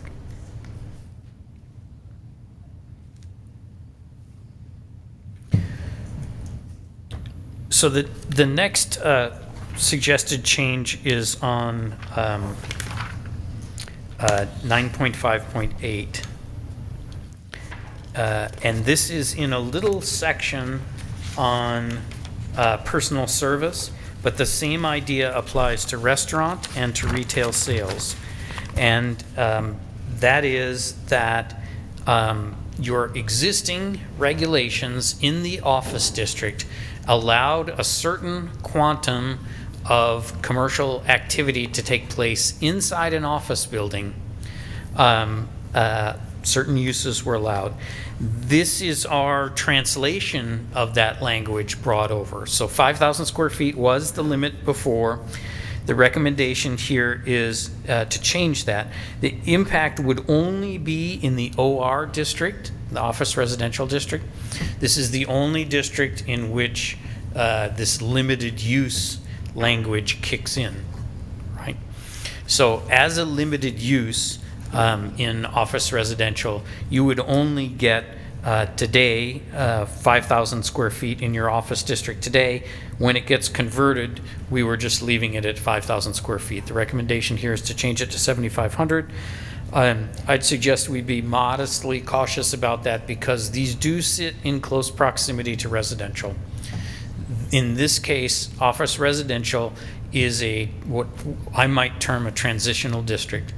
It lies in many cases between a major road and residential, et cetera. So there's some modest concern about that. It is required to be completely inside a multi-tenant building. It's not in a standalone building. So maybe from that perspective, changing from 5,000 to 7,500 square feet is a non-issue. Lee? Yes. So this doesn't apply to all personal service, it's just personal service in OR? Yes, because the section only applies to personal service allowed as a limited use, and it is only a limited use in OR. Okay. That was my suggestion, I withdraw that. I mean, I'm okay with it at 5 in OR. I thought it was across the board. Okay. Keep on both of 5. The next one actually is across the board. So on page 9-15, convenience store with or without gas pumps is limited right this moment to 5,000 square feet. The suggestion those should be a little bit larger probably does better match current trend. And so the recommendation there was to allow convenience store with or without gas pumps to be 7,500 square feet. The restaurant one, Lee. Did we? The one back was restaurant. I skipped across those because they're all in OR only. Okay. So personal service, restaurant, and it actually applies to retail as well. Okay. All three of those. So a restaurant in OR would only be 5,000? Yes. Yeah. But remember, this is restaurant inside a multi-tenant building. Yeah, so many restaurants are between 5,000 and 7,000 feet. But not in a transitional district sitting, I mean, the office is there, the office residential idea is there because it's a nice neighbor for the adjacent presumed single family. Okay. I worry about putting too much intensity into those. Admittedly, it's kept down to 15% of the gross floor area, et cetera. So, this is for you guys in the end to decide, but it's worked as a transitional district for you so far, and you might just consider carrying it over. I'll withdraw that one as well. Thank you.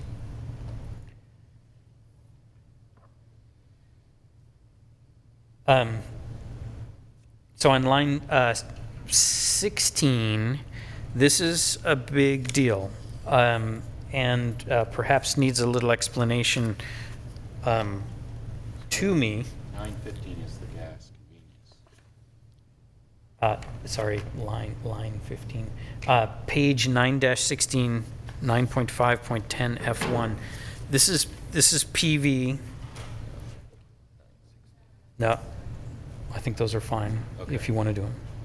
Sorry, changing the size of the convenience store, which is lines 14 and 15, is acceptable to Code Studio if it's acceptable to you. It's a policy question. I thought I heard a withdrawal of that. Was that? No, I think that one, because it's all convenience, I think Councilmember DiPolito would like to see changed. Yeah, because convenience stores are typically larger than 5,000 feet. In fact, most of them are probably larger than 7,500, but that's a lot closer. I think it's just a dated square footage. Okay, gotcha. And we're just changing the word from gas to fuel, is that? I'm sorry, yeah, gas to fuel. Was that what that was? Yes. In those two locations, changing the word in two locations? I think wherever we had gas, but Yes. I think the heading on that section, Wherever gas is restaurants, we're going to change to fuel. Because it might not be gas. It's becoming different. Yes, becoming It's like different. 2 has gas and 2A has fuel. Anyway, so everywhere it says gas, just change it to fuel? We'll search for gas. Yep, we'll search for gas, and in the right places, change it to fuel. So row 16 of the spreadsheet, which is on page 9-16. Right now, in the Parkway Village District, there's a prohibition on any individual building exceeding 65,000 square feet.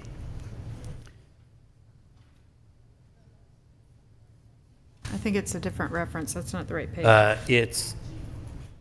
It's G1 on page 9-16. G instead of F. Okay. Apologize. No, typo library.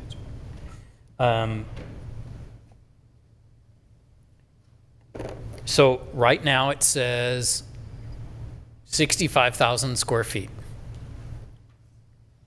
So at the time that Parkway Village was drafted, you clearly intended as a community to generate little clustered villages along that roadway. If you read the original design standards and some of the other elements, it was clearly intended to generate some quite small things. And so this anti-big box provision was included in there because it was fundamentally not a village thing if it was 65,000 square feet of single building. So one, I'm not certain what's being asked here, and two, the only place 65,000 comes up is still in Parkway Village right this minute. This is actually a reference to the existing big box ordinance that we have that is actually citywide. And we have a restriction on any retail use over 65,000 feet with the exception of redevelopment. So this was, there was a direct take from the use provision, specific use provision, big box ordinance. So that's a discussion. Do we want it's to quite carry that possible we forward? missed. Yeah, it's quite possible we missed that. That doesn't exist in the draft as it stands. Right, and that was the point, was that was missed because that's currently within the ordinance. Now that's up for discussion whether we want to allow boxes larger than 65,000 feet. There are not many left. So the suggestion is to remove the word PV so that it applies citywide. Correct, and well, yeah, in all districts. Right, instead of just PV. Which would be consistent with our current ordinance. Right. But we also need to make a provision, well, I guess it says unless such space existed on such and such a date, which I think is consistent with the ordinance we currently have. We were just looking at it, yes. So if you'd like to carry that, the original big box development standard across, which we have not done, we could do that. And it would naturally replace this section because it's more inclusive.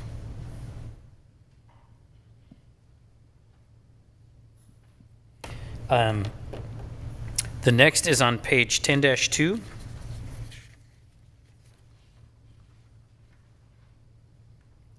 This is at how many units would we require guest parking? Our initial draft says 20. The suggestion is 10. I think that's just fine. One thing you do want to think about is the rate at which guest parking is provided, because guest parking is provided at 0.2 spaces per unit.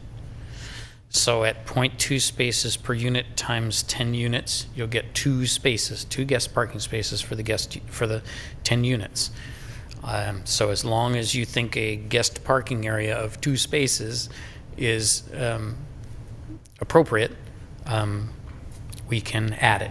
It's set at 20 because times the 0.2 you get 4 spaces, which is more like a little pod somewhere of 4 spaces for guests. Is there any requirement for that to be straight-in parking, or it could be parallel parking on a street? It could easily be anything which is credited under the ordinance.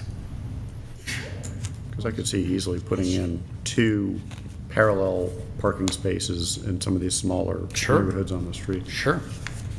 Councilmember Eichelhart. So just to clarify that point, if they have less than 20, then there's no guest parking, which is better Correct. than only having 2?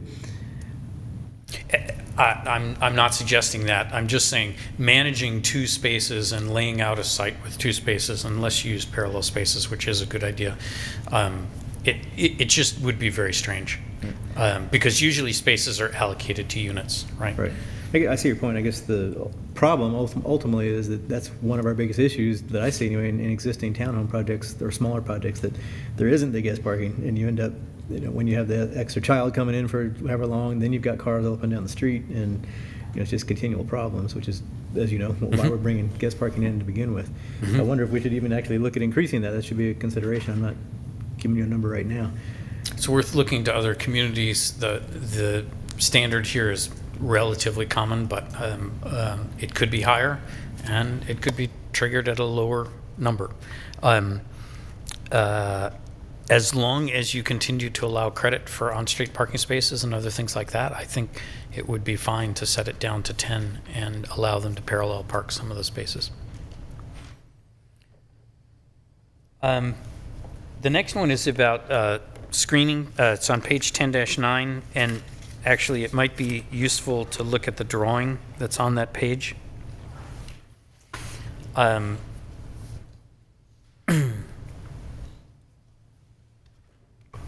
I'm not certain what the comment meant, but here's the screening image.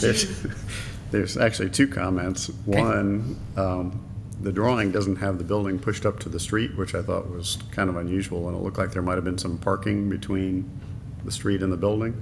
There actually is, and that's allowed in only one district you have. Right, So this is commercial corridor, and that's really the only place that you would expect this style of development to happen. Okay. All right, that was the one comment. The other comment was... That's a good one. I mean, we could pull it up to the street. It's just It just struck me as odd, because we're pushing buildings up to the street, and I looked there and I thought, okay, we're giving an example of parking out front. But I understand your point.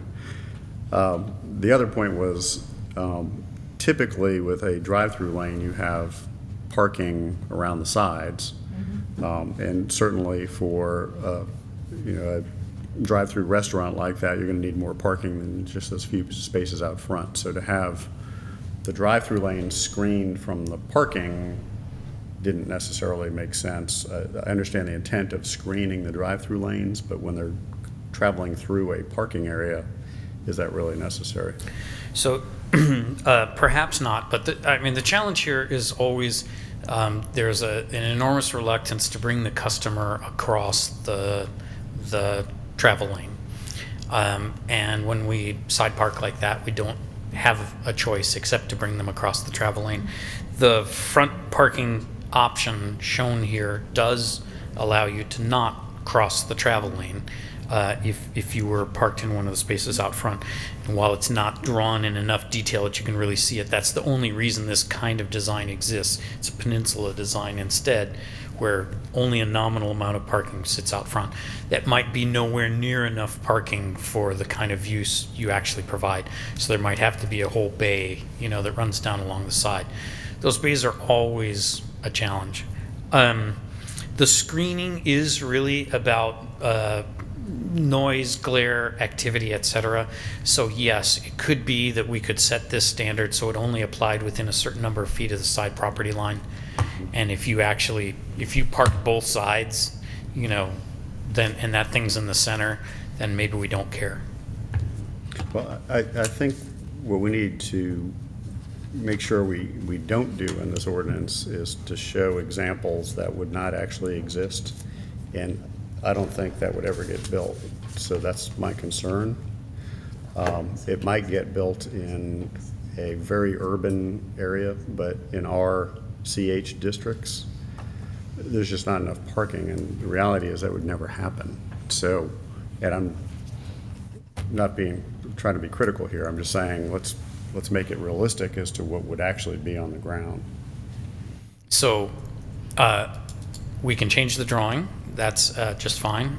And the additional question then would be, should we also change the standard so that it does not happen if there were, for example, an aisle of parking in between there? If you're more than 30 feet from the property line, does this screening standard disappear?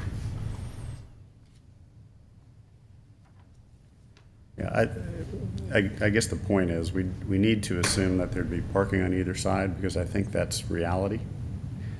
And how that gets screened, if you've got a great idea on how to screen that effectively, that's terrific. There frankly isn't one, you know, because at that point the screening is between the parking and between the user and the door, and Right. and so I mean it's dysfunctional. We're not going to be able to make the user come out to the sidewalk, go around, and go to the front door. So, so in that model, there probably wouldn't be any screening. But it's also not up against the property line, so we also don't have the impacts on the adjacent neighbor, which is kind of what the screening is about, eliminating the noise from the squawk boxes and some of those kinds of things. And if there's at least an aisle of parking, then you've dissipated a lot of that already. So how do we correct what we have? I think the drawing is correct if the drive aisle is adjacent to a property line.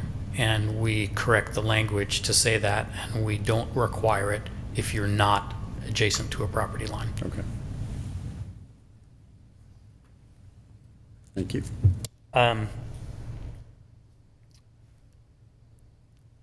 The next piece is, again, a trigger question. It's on page 11-3. And here the question is common open space. You missed one. Sorry. What did I skip? Oh. You want to get through this? No. I apologize. I saw the perimeter screening. I thought that was the one we were on. So, parking lot standard for islands. That is an open question and up to you. 200 is common in lots of places, and that comes from the idea that you are basically replacing a parking space. But the 200 is a little bit large. An actual parking space is probably 9 by 18. So I did calculate 9 by 18 is 162 square feet. So if you wanted to set it at 150, that would be about what would be left if you curbed an existing parking space and turned it into an island. So 150 square feet turns out to be just fine. Is the 200 I guess our square feet? environmental people 10 by 20 instead of 9 by 18. Yeah, I agree with the higher, a little bit larger spacing. Well, the problem with having 20-foot deep islands is you only have 18-foot deep parking spaces. So it somewhat conflicts. Could be wider rather than longer, couldn't it? But, and the question really is, what do you really need for a tree to be healthy in the islands? Because the last thing we want to do is have islands that aren't large enough and the trees don't thrive. So I guess what I was thinking from a visual standpoint, having it a little wider than a normal parking space. I wasn't thinking longer, I was thinking just wider. That, I don't know, yeah, it's probably, everybody has a different opinion. I just thought that would visually be different and better instead of just looking like a parking space converted to a tree hole. I don't know. I think the issue is people like me who take right turns and hit them. I think it was a driving concern where people, going through parking lots that if they're sticking out, the curbs tend to get chewed up. Is there a parking manual, some sort of standard that? There actually is an ICE manual on parking lot design. What you would probably find in that instance is they differentiate between the so-called terminal island at the end of a row and the median islands that sit in between.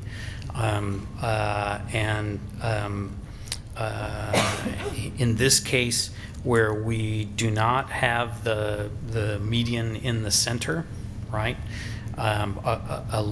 across the nose of all of the cars, where we're just providing the island on the ends, they're all terminal islands. So these have been set at all terminal island dimensions, although in a sense that may not be appropriate. That would usually be appropriate where you're designating a major cross aisle, right? You actually change the dimension back out to that 20, you pinch the little drive thing to keep people from speeding across the crossing lane.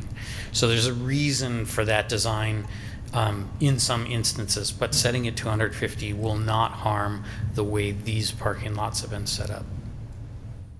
Okay. So it really is just a question of aesthetics at that point. The next question was on 10.2.6. And I don't know why this one said landscape strips, because they came up as 10.2.7. Anybody recall why we had? Well, there's two, well, it's the same issue, but it's in two places. One is 10.2.6B, perimeter screening. And the discussion was about having screening around all parking areas, regardless of whether they're at public streets or not. And then, which kind of dovetailed into, well, I guess it's the same issue, because under 10.2.7A, it talks about all surface parking areas. So the question is, if you've got a parking area, does it really matter whether it's against the street or not? Wouldn't we want to screen the cars, particularly if there's adjoining property? Maybe in some instances in the back of the property where you're not going to see them anyway. If they're behind buildings, it doesn't matter. But so part of this was a drafting challenge on our part in incorporating an idea that you already had in place. Those landscape strips are something you have in place today. And today you don't really tell people how to landscape their parking lots. You'd kind of left that to the design manual and the review process. Yeah. So we left those separate, but really you're right, Commissioner DiPolito, Councilmember DiPolito, it should be integrated. So we could take 10.2.7 and put it in place of 10.2.6B, which really is just a pointer to the next section. I'm not sure what you're doing there. So are we saying we should have perimeter screening around all parking lots? There,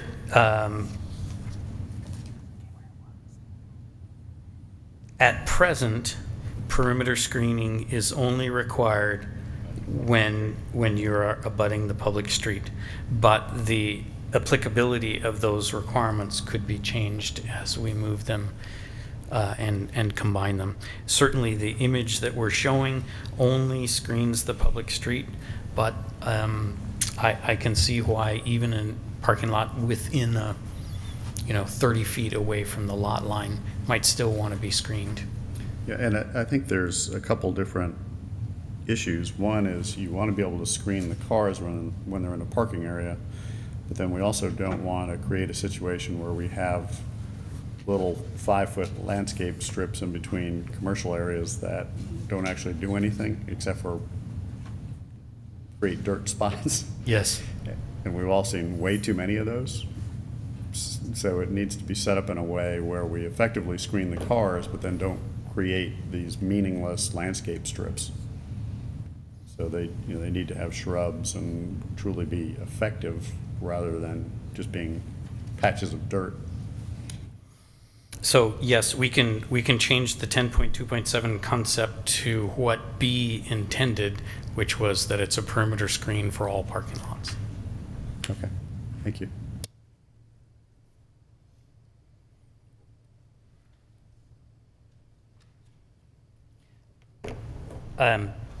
So then line 22 there, page 11-3 is the trigger for common open space.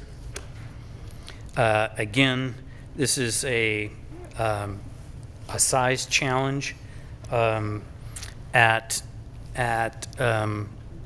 20 units, and remember, you're going to generate 25% in most cases of the lot as of the main tract as open space. And so we had smaller developments, meaning under 20 lots, not being subjected to that standard, so that small infill did not have common open space requirements. There's a point at which you shouldn't. I'm not certain that 20 is exactly the right point, and from a policy perspective, if you want to change it to 10, that's just fine. I would say at 5 lots, for example, common open space starts to be a silly design feature. We end up with little scraps and bits because 25% of the land area doesn't turn into a meaningful piece of some kind that feels like open space. It would look more like some odd yards. So I know that that's true at 5, it's maybe true at 8, I mean, there's somewhere between there. So we picked 20 from our side of the table. We're changing a number of these. We're proposing to change a number of the triggers down to 10. I'd be quite comfortable with setting this trigger at 10 as well. So at 10 in a 4,000 square foot lot, you'd have a minimum of 40, realistically probably 10 to 15% more than that in land area. So 25%, you'd still have 10,000 feet, which is significant. Yes, it'd be like one empty lot. Yeah. Yes. Okay. Councilmember Aguilar. I may not need to say this after all, because I think you just agreed, but 10 I think does make sense, because 11 to 19 is a pretty big number between there that we don't kick in, so 10 sounds good to me. Okay. And adding RS9 and RTH to this as well. So right now, RS9 and RTH allow building types that are not required to provide common open space. They require outdoor amenity space. So we need to kind of, as we are combing through this last time, we now have 3 ideas together, and it's a little bit unfortunate. We have landscaped open space, we have common open space, and we have outdoor amenity space. I personally believe that if we worked at this a little, we could craft 1 or at most 2 and not 3 concepts to regulate with. These are similar ideas. I don't have any great answer for you tonight, but that was just a thought I had in crafting the 3rd piece. And especially if you're going to move more elements into this common open space piece, we should just kind of understand what the intent is from you and try to draft that using the most consistent mechanism we can. So I would encourage you, there's nothing wrong with saying, I want more green on the ground in this kind of development, which is kind of what's being said in this statement. We should just do it the same way if we can. So I believe this is an issue that we should maybe take a little deep breath and try to craft. Now, if we've got some consensus on a lot of these triggers and a lot of the other ideas, can we bring these closer together? Councilman Aguilar. Some of my suggestions later are basically that. I put them both in there because I wasn't sure which one applies best to basically open up the discussion of how do we figure out. And my question is on the common open space, is there in the charts, maybe it's too new, a percentage of what it needs to be? Or is it? Yes. Okay, well, missed that somewhere. It only shows up for a limited set of building types, so it shows up in place of outdoor amenity space. So it replaces, For some uses. so it replaces outdoor amenity space? Yes. Okay. So there's landscaped open space right now, there's outdoor amenity space, and there's common open space. Okay, thank you. So we just need to figure out maybe 2 ideas, or maybe better yet, 1 idea. Well, I think the issue that we were struggling with was by not having landscaped open space, we could potentially have no green. Yes. And we could just have plaza in an area that is more suburban in feel, and that Right. would really stick out. So what we were trying to do is craft something where we could get a lot of green space, not to throw another term in the mix, but the idea being, whether we call it amenity or open or landscape, whatever we call it, we have an area that has a lot of green to it. So it could be that the term goes with a set of districts, right, instead. It could be that outdoor amenity space is only a downtown district's or a very intense other commercial district's term, right? And that the other ideas kick in with the other kinds of districts, that if you're fundamentally in a residential district, it's always common landscaped open space, whatever we call it. In which case we could just call it open space and outdoor amenity space, for example, and have the definition include the landscaping requirements, et cetera. So I think there's a way to get at that, and it might be more district driven in the future. Makes sense to me.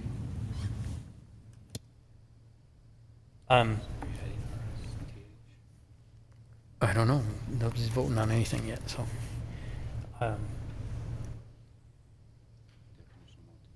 Add a definition of multifamily. I believe that actually exists in this draft.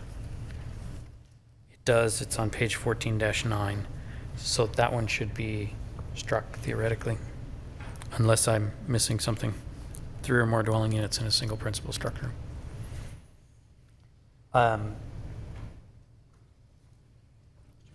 Lee, we Adding- also, I'm sorry, just Go to ahead. kind of finish up that thought, we also have now, thought I saw in here, a definition for townhouse. Well, I think part of what we had from, that was a little confusing, was we were calling townhouses multifamily, and they were kind of used interchangeably, and in our minds, they're really not. They're attached houses versus apartments. Yes. So, so yes, we have added townhouse to the use tables, and in the course of doing that, it is a building type, and the building type definitions were modified. But the building type definitions are not referenced in the back in the definition section. They probably should be. Okay. So, if you look at townhouse, it very clearly says it's, 3 or more, again, which sounds like multifamily, but then separated vertically by a common sidewall, cannot be vertically mixed. Okay, so you're going to add the building types. It's in basically, the I back? think in the definitions, we ought to be cross-referencing all of the building types, because cottage court and others deserve it the same way that townhouse does. Okay, So thank you. yes, the definitions chapter is not as rich as it could be yet. Adding carriage houses into DX, no problem with this, except that instead of permitted, it ought to be limited. And the only reason I say that is because there are use standards associated with the carriage house that I believe you would want to retain. And those are back in 9, of course, in the use chapter. And those use standards include things like, hold on a second.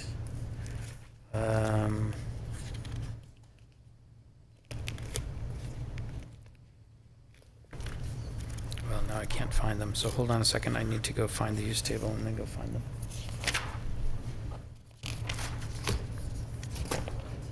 9 points, what?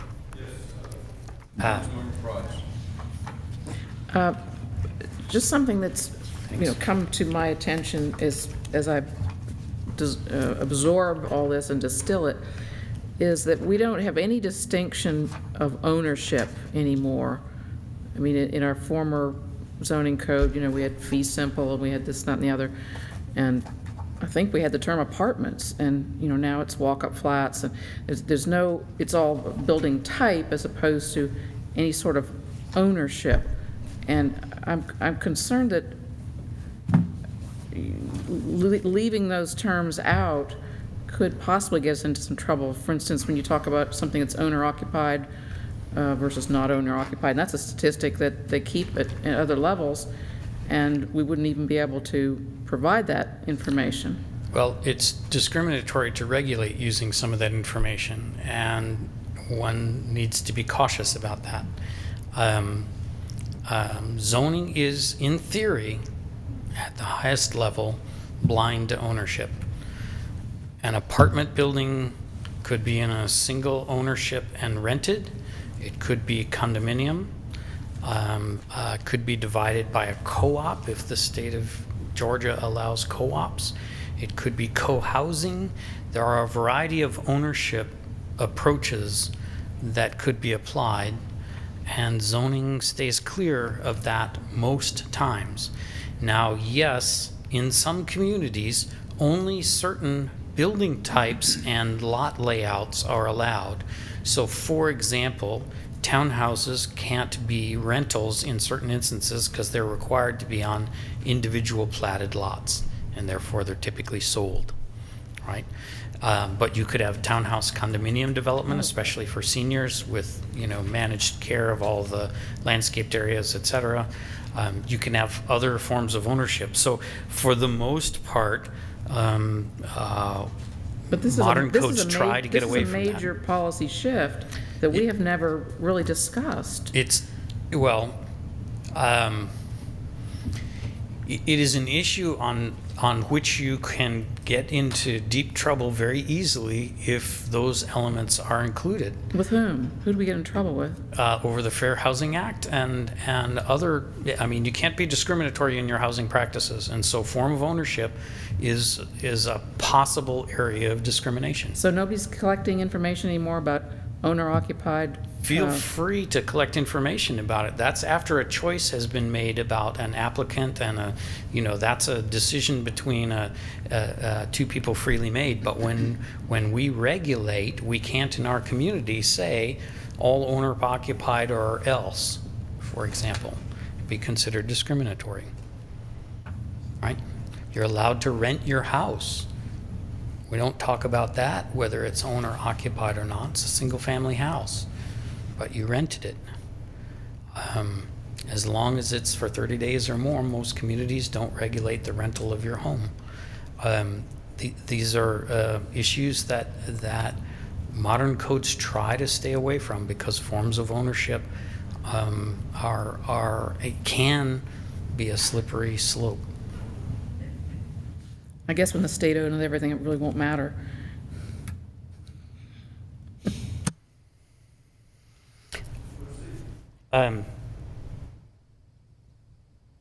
Lee, we were talking about carriage houses. Carriage houses. And I noticed, I was just looking ahead here, and under 5.5, where we talk about building type standards. Yes. Downtown districts, we show it under DR, DX, and DH. Yes. But then when you go back into 532, we're only showing it limited under DR. And then back on page 921, we actually reference DH. So we I think we've moved this cheese a few times, and I'm not sure where we wound up. So you let us know which districts you wanted in by marking up one place, and we'll catch the other ones. This was not my issue, so I really didn't. So I would prefer that we decide which districts it's allowed in on 5.5, for example, on the building type tables. Once we've done that, then we'll try to get the other elements that reference from that, like 9-21, fixed. Well, I guess you originally slated as DR, DX, and DH. I don't know if anybody has a concern about any of those three. No, I think as long as it's in all those three. That was, That- I that's think it actually was true a in some other property owner cases. who thought they had it now and they didn't want to lose it. Right, that's true in some other cases in the residential, I guess, section 3 something, that carriage house is on the list, but then when you go into the uses, it's not. Yeah. Same thing. But just in general, maybe for later discussion, it's on my stuff, that I just have concern about putting carriage houses in the more dense areas. I think it makes sense where you have more room, but when you start sticking more stuff into a small area, I just have a concern over doing that. I think when we originally took it out, there was concern about it being as big as some of the houses there, but I think it's got a restriction on it in the downtown district, if I'm not mistaken, of like 500 square feet.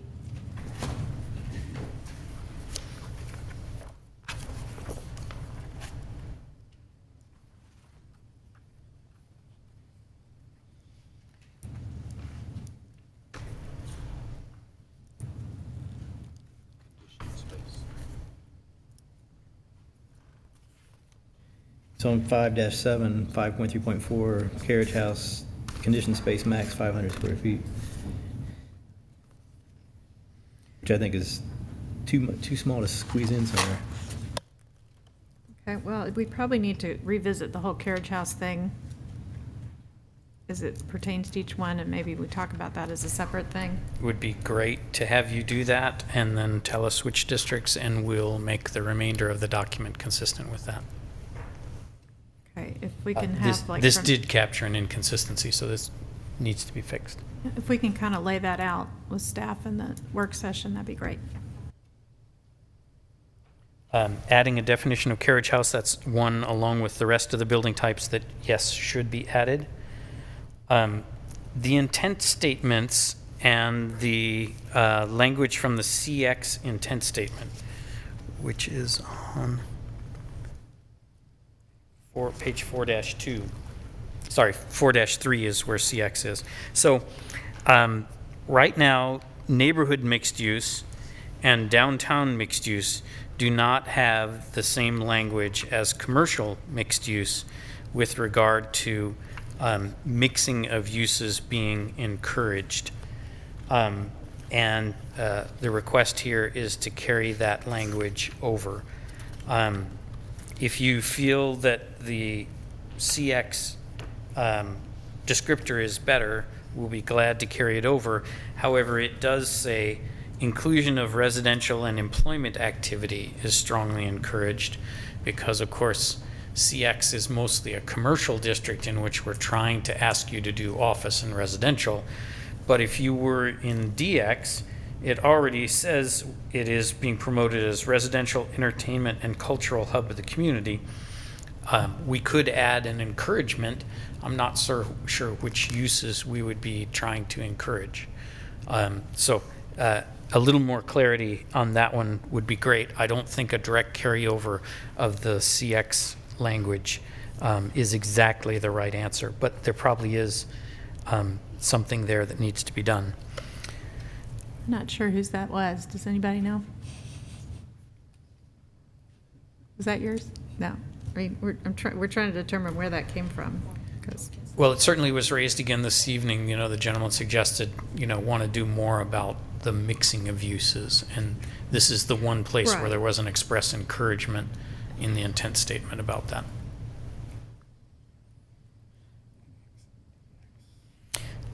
The next line, 28, is one we've discussed before. This is where we really just need a cross-reference to do the job of telling you that stormwater does not belong in buffers. The next one, row 29, page 13-19.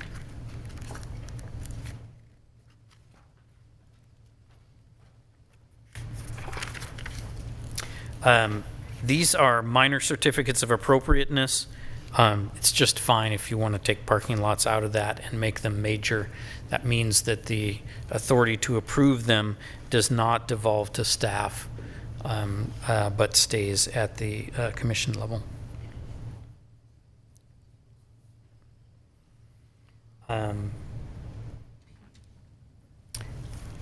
I'm sorry, so the, If you so strike parking it, lots could not be staff reviewed. staff reviewed, okay. They would, HPC review. they would be a big enough deal that HPC would look at them. Okay. On page 7-11, this one's a little bit challenging. The suggestion is, again, to be clearer on the use table that accessory uses are normally incidental to one or more permitted uses. I guess I would only point out that in 9, when you hit the section on accessory uses, the very first thing that section says is that they are incidental. So I'm not quite certain that that language is needed, but if we really feel we need to double it up, we can.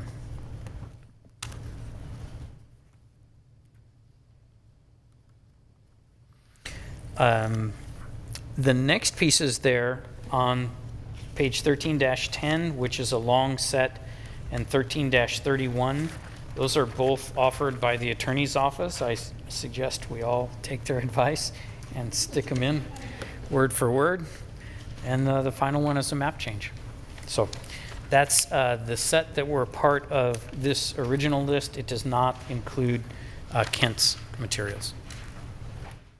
I'm thinking about right now, but having said all of that, Nancy, what is your intention with these amendments? Well, which ones are we talking about? The ones we just went through? covered. Okay. I would like to make a motion kind of enumerating summarizing where we ended up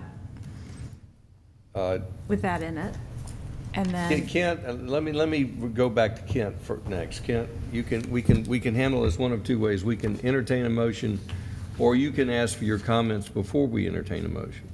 Well, I guess it all depends how long you want to be here, but most of mine are pretty big issues, so I think it's probably better to wait. But in the overall, I think there's just so much in the open, I hope that we'll wait and fix some of it before we actually have a first reading to approve. Well, that will be the decision of this council, but as far as how you'd like to proceed, I can either, I gave council the opportunity to make comments before we entertain a motion. If you're proposing you can always propose amendments to the motion, but would you like to make your comments now before we entertain a motion? Well, that would be going through 2 pages of stuff, so no.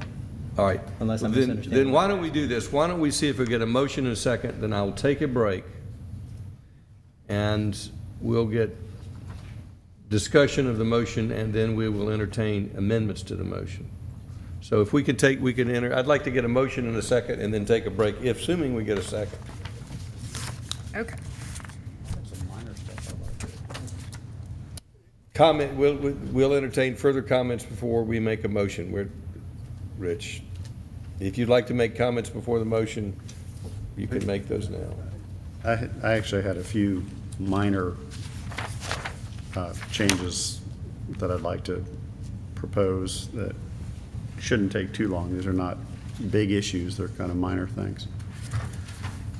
But under page 330, under residential districts, RM3, which is one of our multifamily districts, we had livestock raising as conditional, and it seemed odd to me that we would even discuss having livestock in a apartment zoning. So I'd propose we just take that out. It's just fine by me. I suspect we're carrying over an existing provision of your multifamily districts for heaven knows what reason. Okay. And I think in some of our multifamily, we want to discourage it. 431, page 431, the neighborhood compatibility, we had put together a chart, actually a very nice chart that you added in here that compared single-family districts to one another. Is there now that we've put together that chart, is there no need to have charts in each of these neighborhood compatibility districts? I was worried that you were going to continue to change your mind about what was protected or not. And since every single opening section of this, whether you do it now or do it later, I was very concerned that in amending one portion of the ordinance, you would miss it in another piece. The chart that's in the one is needed because that's internal to that set of districts. All of the other districts, it is just those districts up against residential. So it's easier to just say, so for example, in 4-31, we just get to say, you know, it's when you're up against a protected district. The other is protected districts against each other, but still buffering, which is why I had to create the table for that one. Right, and I think that works great. So, Yeah, but I guess it's more complex, but in a sense, it's simpler. These get simpler, and there's just one definition of protected district with all of them in it. Okay, I'm fine with that. I just wanted to ask the question. I did have a request at our next work session. Could we have a chart that shows all of these buffers, just do a matrix of what gets buffers and what doesn't, so we can just see a snapshot? Because we've changed it quite a bit, and I think that in a glance, we could make sure we have it right. Yes. 5-31, we had remote parking as a permitted use under DH. And I think we want to have a little bit more control over remote parking. I'd suggest we make that a conditional use.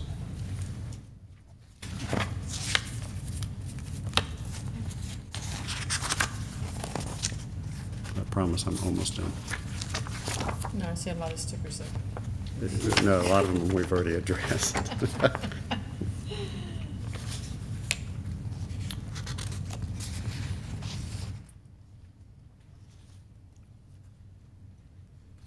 Question on 6-25, employment districts. We allow personal service and restaurants in OR, but not in OP. Is there a reason we wouldn't make those limited in OP? You certainly could. OP is just pretty much pure office right now. And OR is carrying over the ability to do it in a multi-tenant building. But yes, you could add that to OP. It's 5,000 square feet. And so Well, I think in our current office, we allow those as ancillary uses. So I think it would be appropriate to have those as limited. Where is that? Where is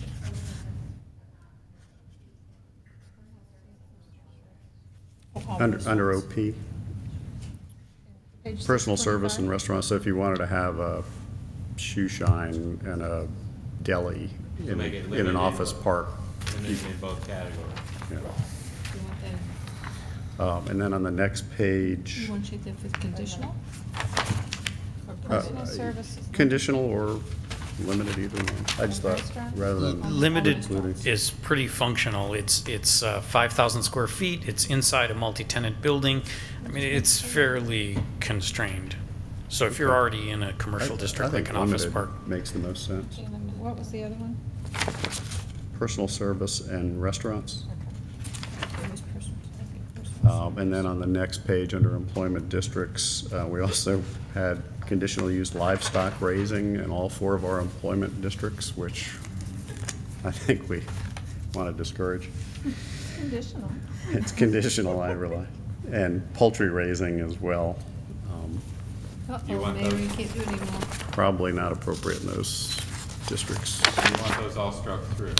Correct, in my opinion. Everybody's okay with that? Bear with me for one more minute.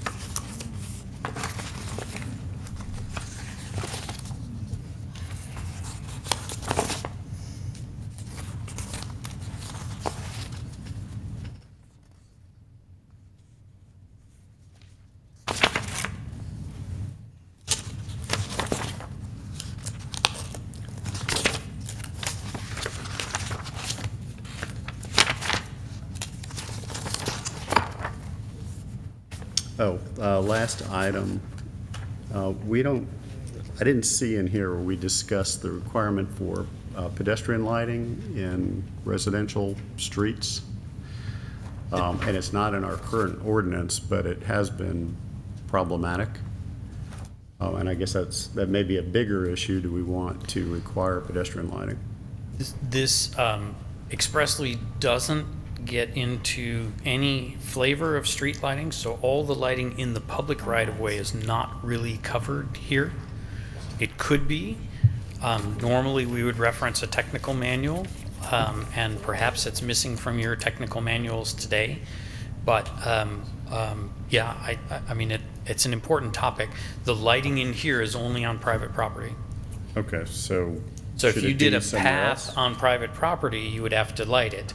But if you had a public sidewalk out in the right-of-way, you'd follow whatever other city rules there are for building in the right-of-way. I believe Mr. Davidson has a comment. You could put that in the subdivision regulations or in the construction standards, either one. Okay, I just think we need to address it wherever it is. Okay. If it's not in the code, it needs to be somewhere because it seems to be a From hole the in discussion our- that you had on some previous project, it's not in the construction standards? My understanding is it's not required. If I may, one of the things that we will be bringing back sometime this year is a revision to the construction story of my life, the construction standards, and we can include more detail on pedestrian lighting at that time. But that's on our list. You haven't had enough yet, Alice? No, I love every minute of it. That's all I had, thank you. Any other comments from council before we entertain a motion? Actually, he changed my mind. Kent would like to make his comments now. Well, just a quick one. If they're going to be lengthy, I want to take a break. No, I'm not going to make detailed comments. Just that we made a lot of good progress here, done a lot of good work, and I appreciate Lee's input and all these things and everyone else's input and attention. But in just human behavior, all the things we've said and what they come out at the end and what we see is probably not going to be what we all understood it to be. So I just don't think that we're ready to have a first reading and start the clock. So I would hope that we try and get things more settled before we do that. Councilmember Price. I think I have to echo that. I know there have been many times when we've tried to modify potential ordinances, and I know I can hear this in my brain, the mayor saying, we aren't writing ordinances on the fly, but it sure appears tonight that we're writing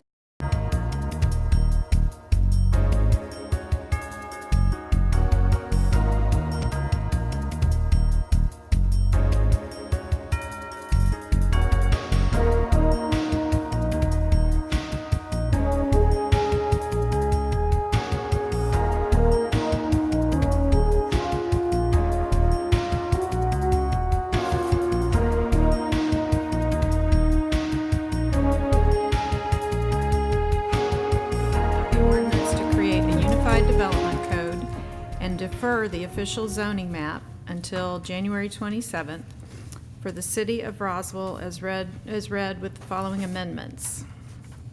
Referring to your pink and gray page. Item 1, I'm including these. Item 1, Item 2, Item 3, 4, 5, 7, 8, 9, 10, 11, 12 through 20. Going into the pink section, 1, 2, 4, 5, and 7. 9, 11, 14 through 18, 20 through 23. 14 through 18, 20 through 23, 25, 26 I have cleanup in a work session, 28, 29, 31, and 32.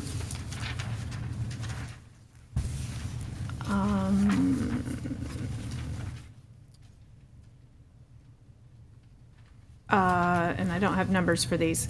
Do you want, well, okay, I'll keep going. 2.26B, replace public or private with common, as per our discussion. That's page 2-6.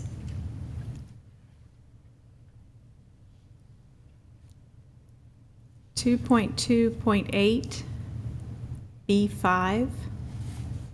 Those were those adjustments, replacing outside with inside. We did that in another section.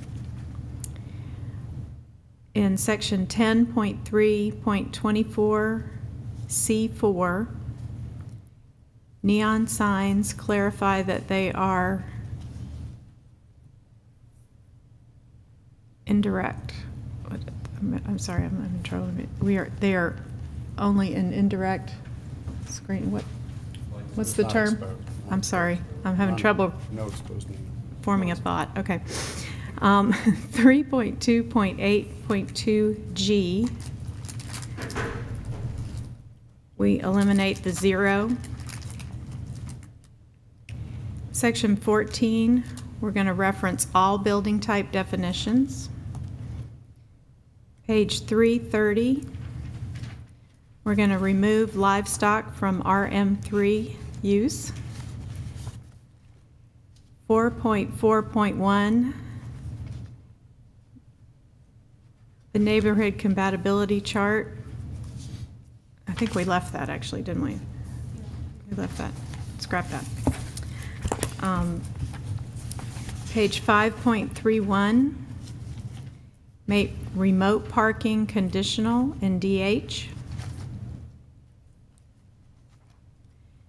Page 625,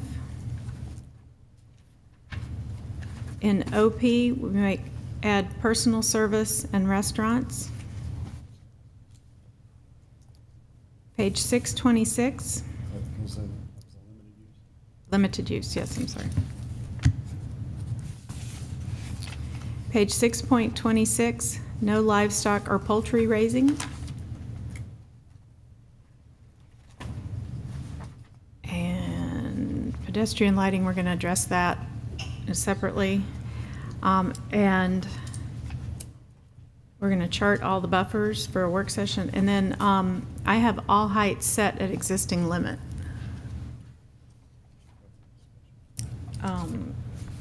And on Kent's sheet, because this is as far as I've gotten, on page 26, change outdoor amenity space must be located at grade. So we're taking out B2. In here? Yeah. I think I'm done. I think Councilmember Wynn wanted to add one small change. If she could give you her suggestion and see if you're willing to accept it. Well, in fact, I actually called Councilmember Diamond a couple of days ago, and I just want to make sure that it's in here. It's on page 2.9, 2.2.12A, to remove theater fly space, because that is a conditioned space already, so it does not need to be in that paragraph. Gotcha. Is that acceptable, Councilman? That's fine. All right, so Thank is that you. your motion? Yes, sir. Councilmember Ippolito. Just one clarification. I think you left in item 12, and our consultant recommended we take that out. I'm sorry, I did not mean to do that. I'm sorry, I did not mean to do that. I meant 7 through 11 and 13 through 20. So you're striking 12. Yeah. Any other questions regarding the motion? Councilmember Price. I didn't think we had come to a conclusion on the wording on the one with the social services, item 10. Yes, I'm sorry, the note from there, and I can go through the notes that we made on each of those items. I left it basically where we did on the discussion on social services. It was accepting the idea that we're rewriting that paragraph. So we're approving a paragraph we don't know what it's going to say? Well, it was one that was not in there It was put in the wrong place. First reading with the expectation that we'll be amending that. We're approving it as written in the first reading with the direction that we want to further study it further. Okay, thank you. Councilman Diamond, what did you do on item 7 on the white list? I did put that in as read, change 6 feet to 4 feet because that's a minimum. On the awnings? Yeah, I guess I preferred Lee's explanation of keeping it at 6 feet, but.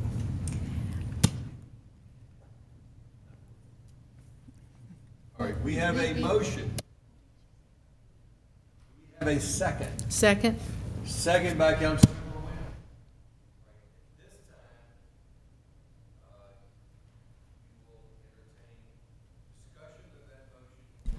Can you turn on your mic? We have a motion by Councilmember Diamond, which is on the record, too long to repeat. A second by Councilmember Wynn. At this time, I'm opening the floor for discussion and potential further amendments.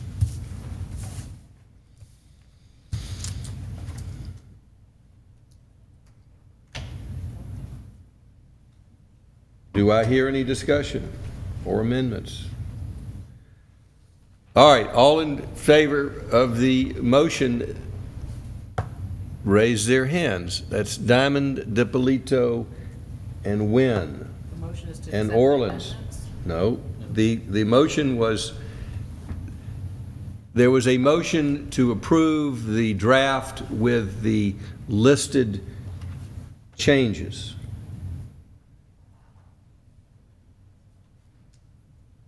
And now it does not include the map, so it's not a full approval of the first read of everything, but with the expectation we're deferring the map discussion till the 27th. We'll have work sessions certainly to go over all of this and entertain additional amendments prior, at work session before the second reading. But this is a second reading. Do you wish any further clarification?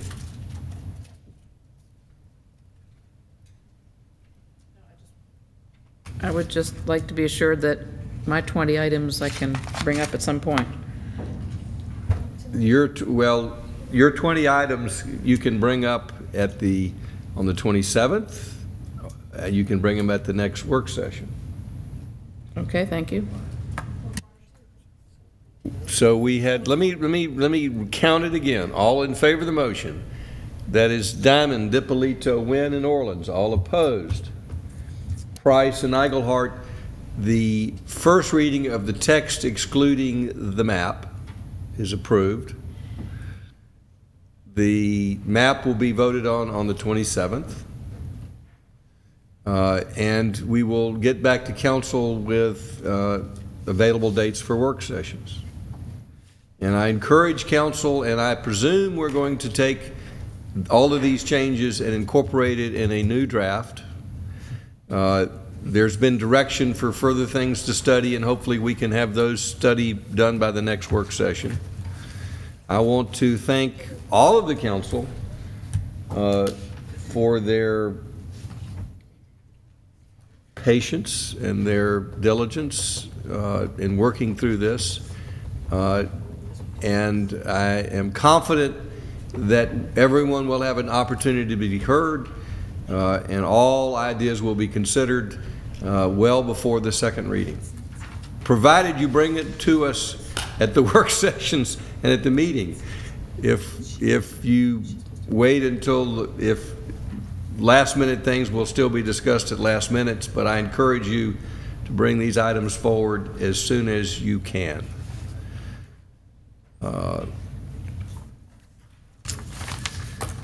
So the next is a City of Code of Ordinance regarding film and photography permittings.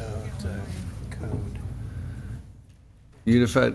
We have to change provisions in the code to match the. All right, item 7.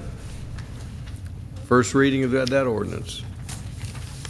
Yeah, Yes, sir. This is approval of text amendments to the City of Roswell zoning ordinance required for adoption of the UDC. This would be the first reading. Mr. Davidson, if you'd read the first reading. Actually, this is an ordinance to amend the Roswell Code of Ordinances, not the zoning ordinance, so sorry about that. I think that I didn't catch that in the thing. So this is an ordinance to amend the City of Roswell Code of Ordinances. Now therefore, pursuant to their authority, the mayor and council adopt the following changes to the Code of Ordinances for the City of Roswell, text of which is incorporated herein by reference, and if approved, this will be the first reading. Do we have a motion to, any questions? Do we have a motion to approve the first reading? Move to approve first reading of the City of Roswell Code of Ordinances. Motion by Councilmember Diamond to approve the amendment to the Code of Ordinance. Do we have a second? Second by Councilmember Wynn. Anyone in the audience have any questions or comments? Any further discussion by council on the first reading of the Code of Ordinance amendment? All in favor of the motion, raise their hands. That would be unanimous. Now this is, again, this is only the first reading. And if we don't approve the UDC, then we will not get to the second reading of this one. It's conditioned upon approval of a UDC, including a map. Next item, please. Next item is approval of an amendment to Chapter 15, Section 15.2 of the City of Roswell Code of Ordinances regarding film and photography permitting. This would be second reading. This is the second reading to add a section to Chapter 15 to address film and photo permits. This ordinance requires that there's a provision for film permits and media production and photo permits. We're looking at a one-time permit for some photographers, an annual permit, and then large production. And this is the second reading, and we recommend approval. Please read it, Mr. Davidson. Thank you. This is an ordinance to regulate and permit commercial film, video, and photography in public areas of the City of Roswell. Now therefore, the mayor and council of the City of Roswell, pursuant to their authority, do hereby adopt the following ordinance, text of which is incorporated herein by reference, and if approved, this would be the second reading. Do we have a motion for approval? Move to approve second reading. Motion by Councilmember Diamond to approve the second reading of the film and photography ordinance. Is there a second? Second by Councilmember DiPolito. Does anyone in the audience have any questions or comments? Any further? Yes.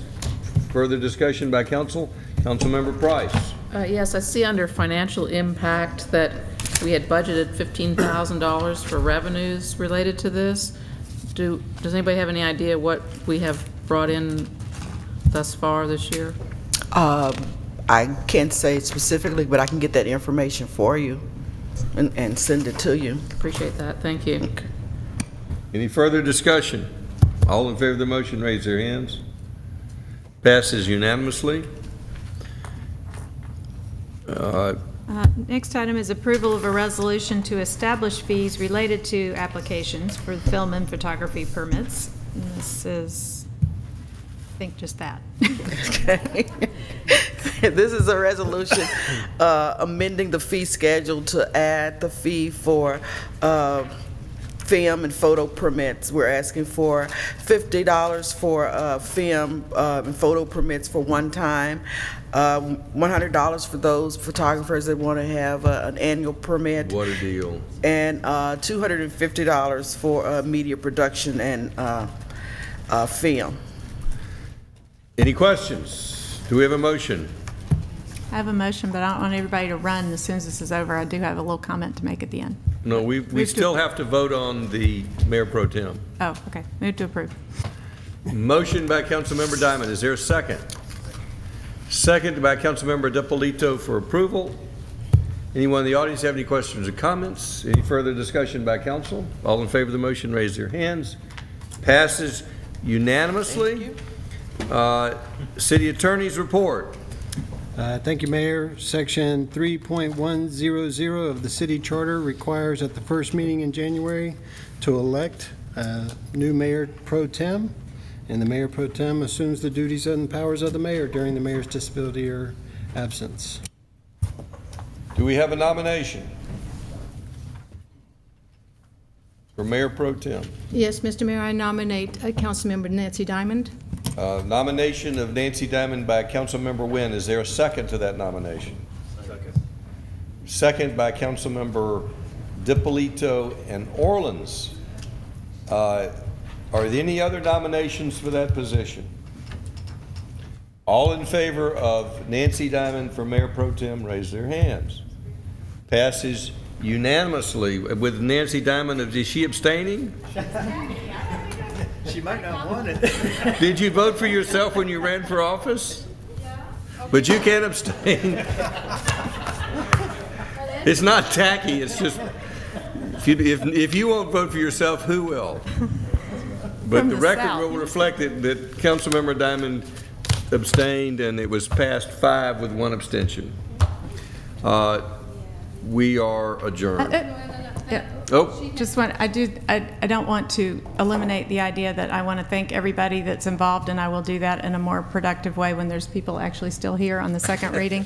But I don't want to let that go without acknowledging that the people in this room have just about done themselves in working on this. Alice said it would be painful. She was right. It's working. We're getting there. And please, please, please, we continue the plea for any comments, any questions. If you can send them in, we can go ahead and get information on it and be ready to discuss it as soon as it comes up. there's something Thank else you. to send up. Who's got the ordinance?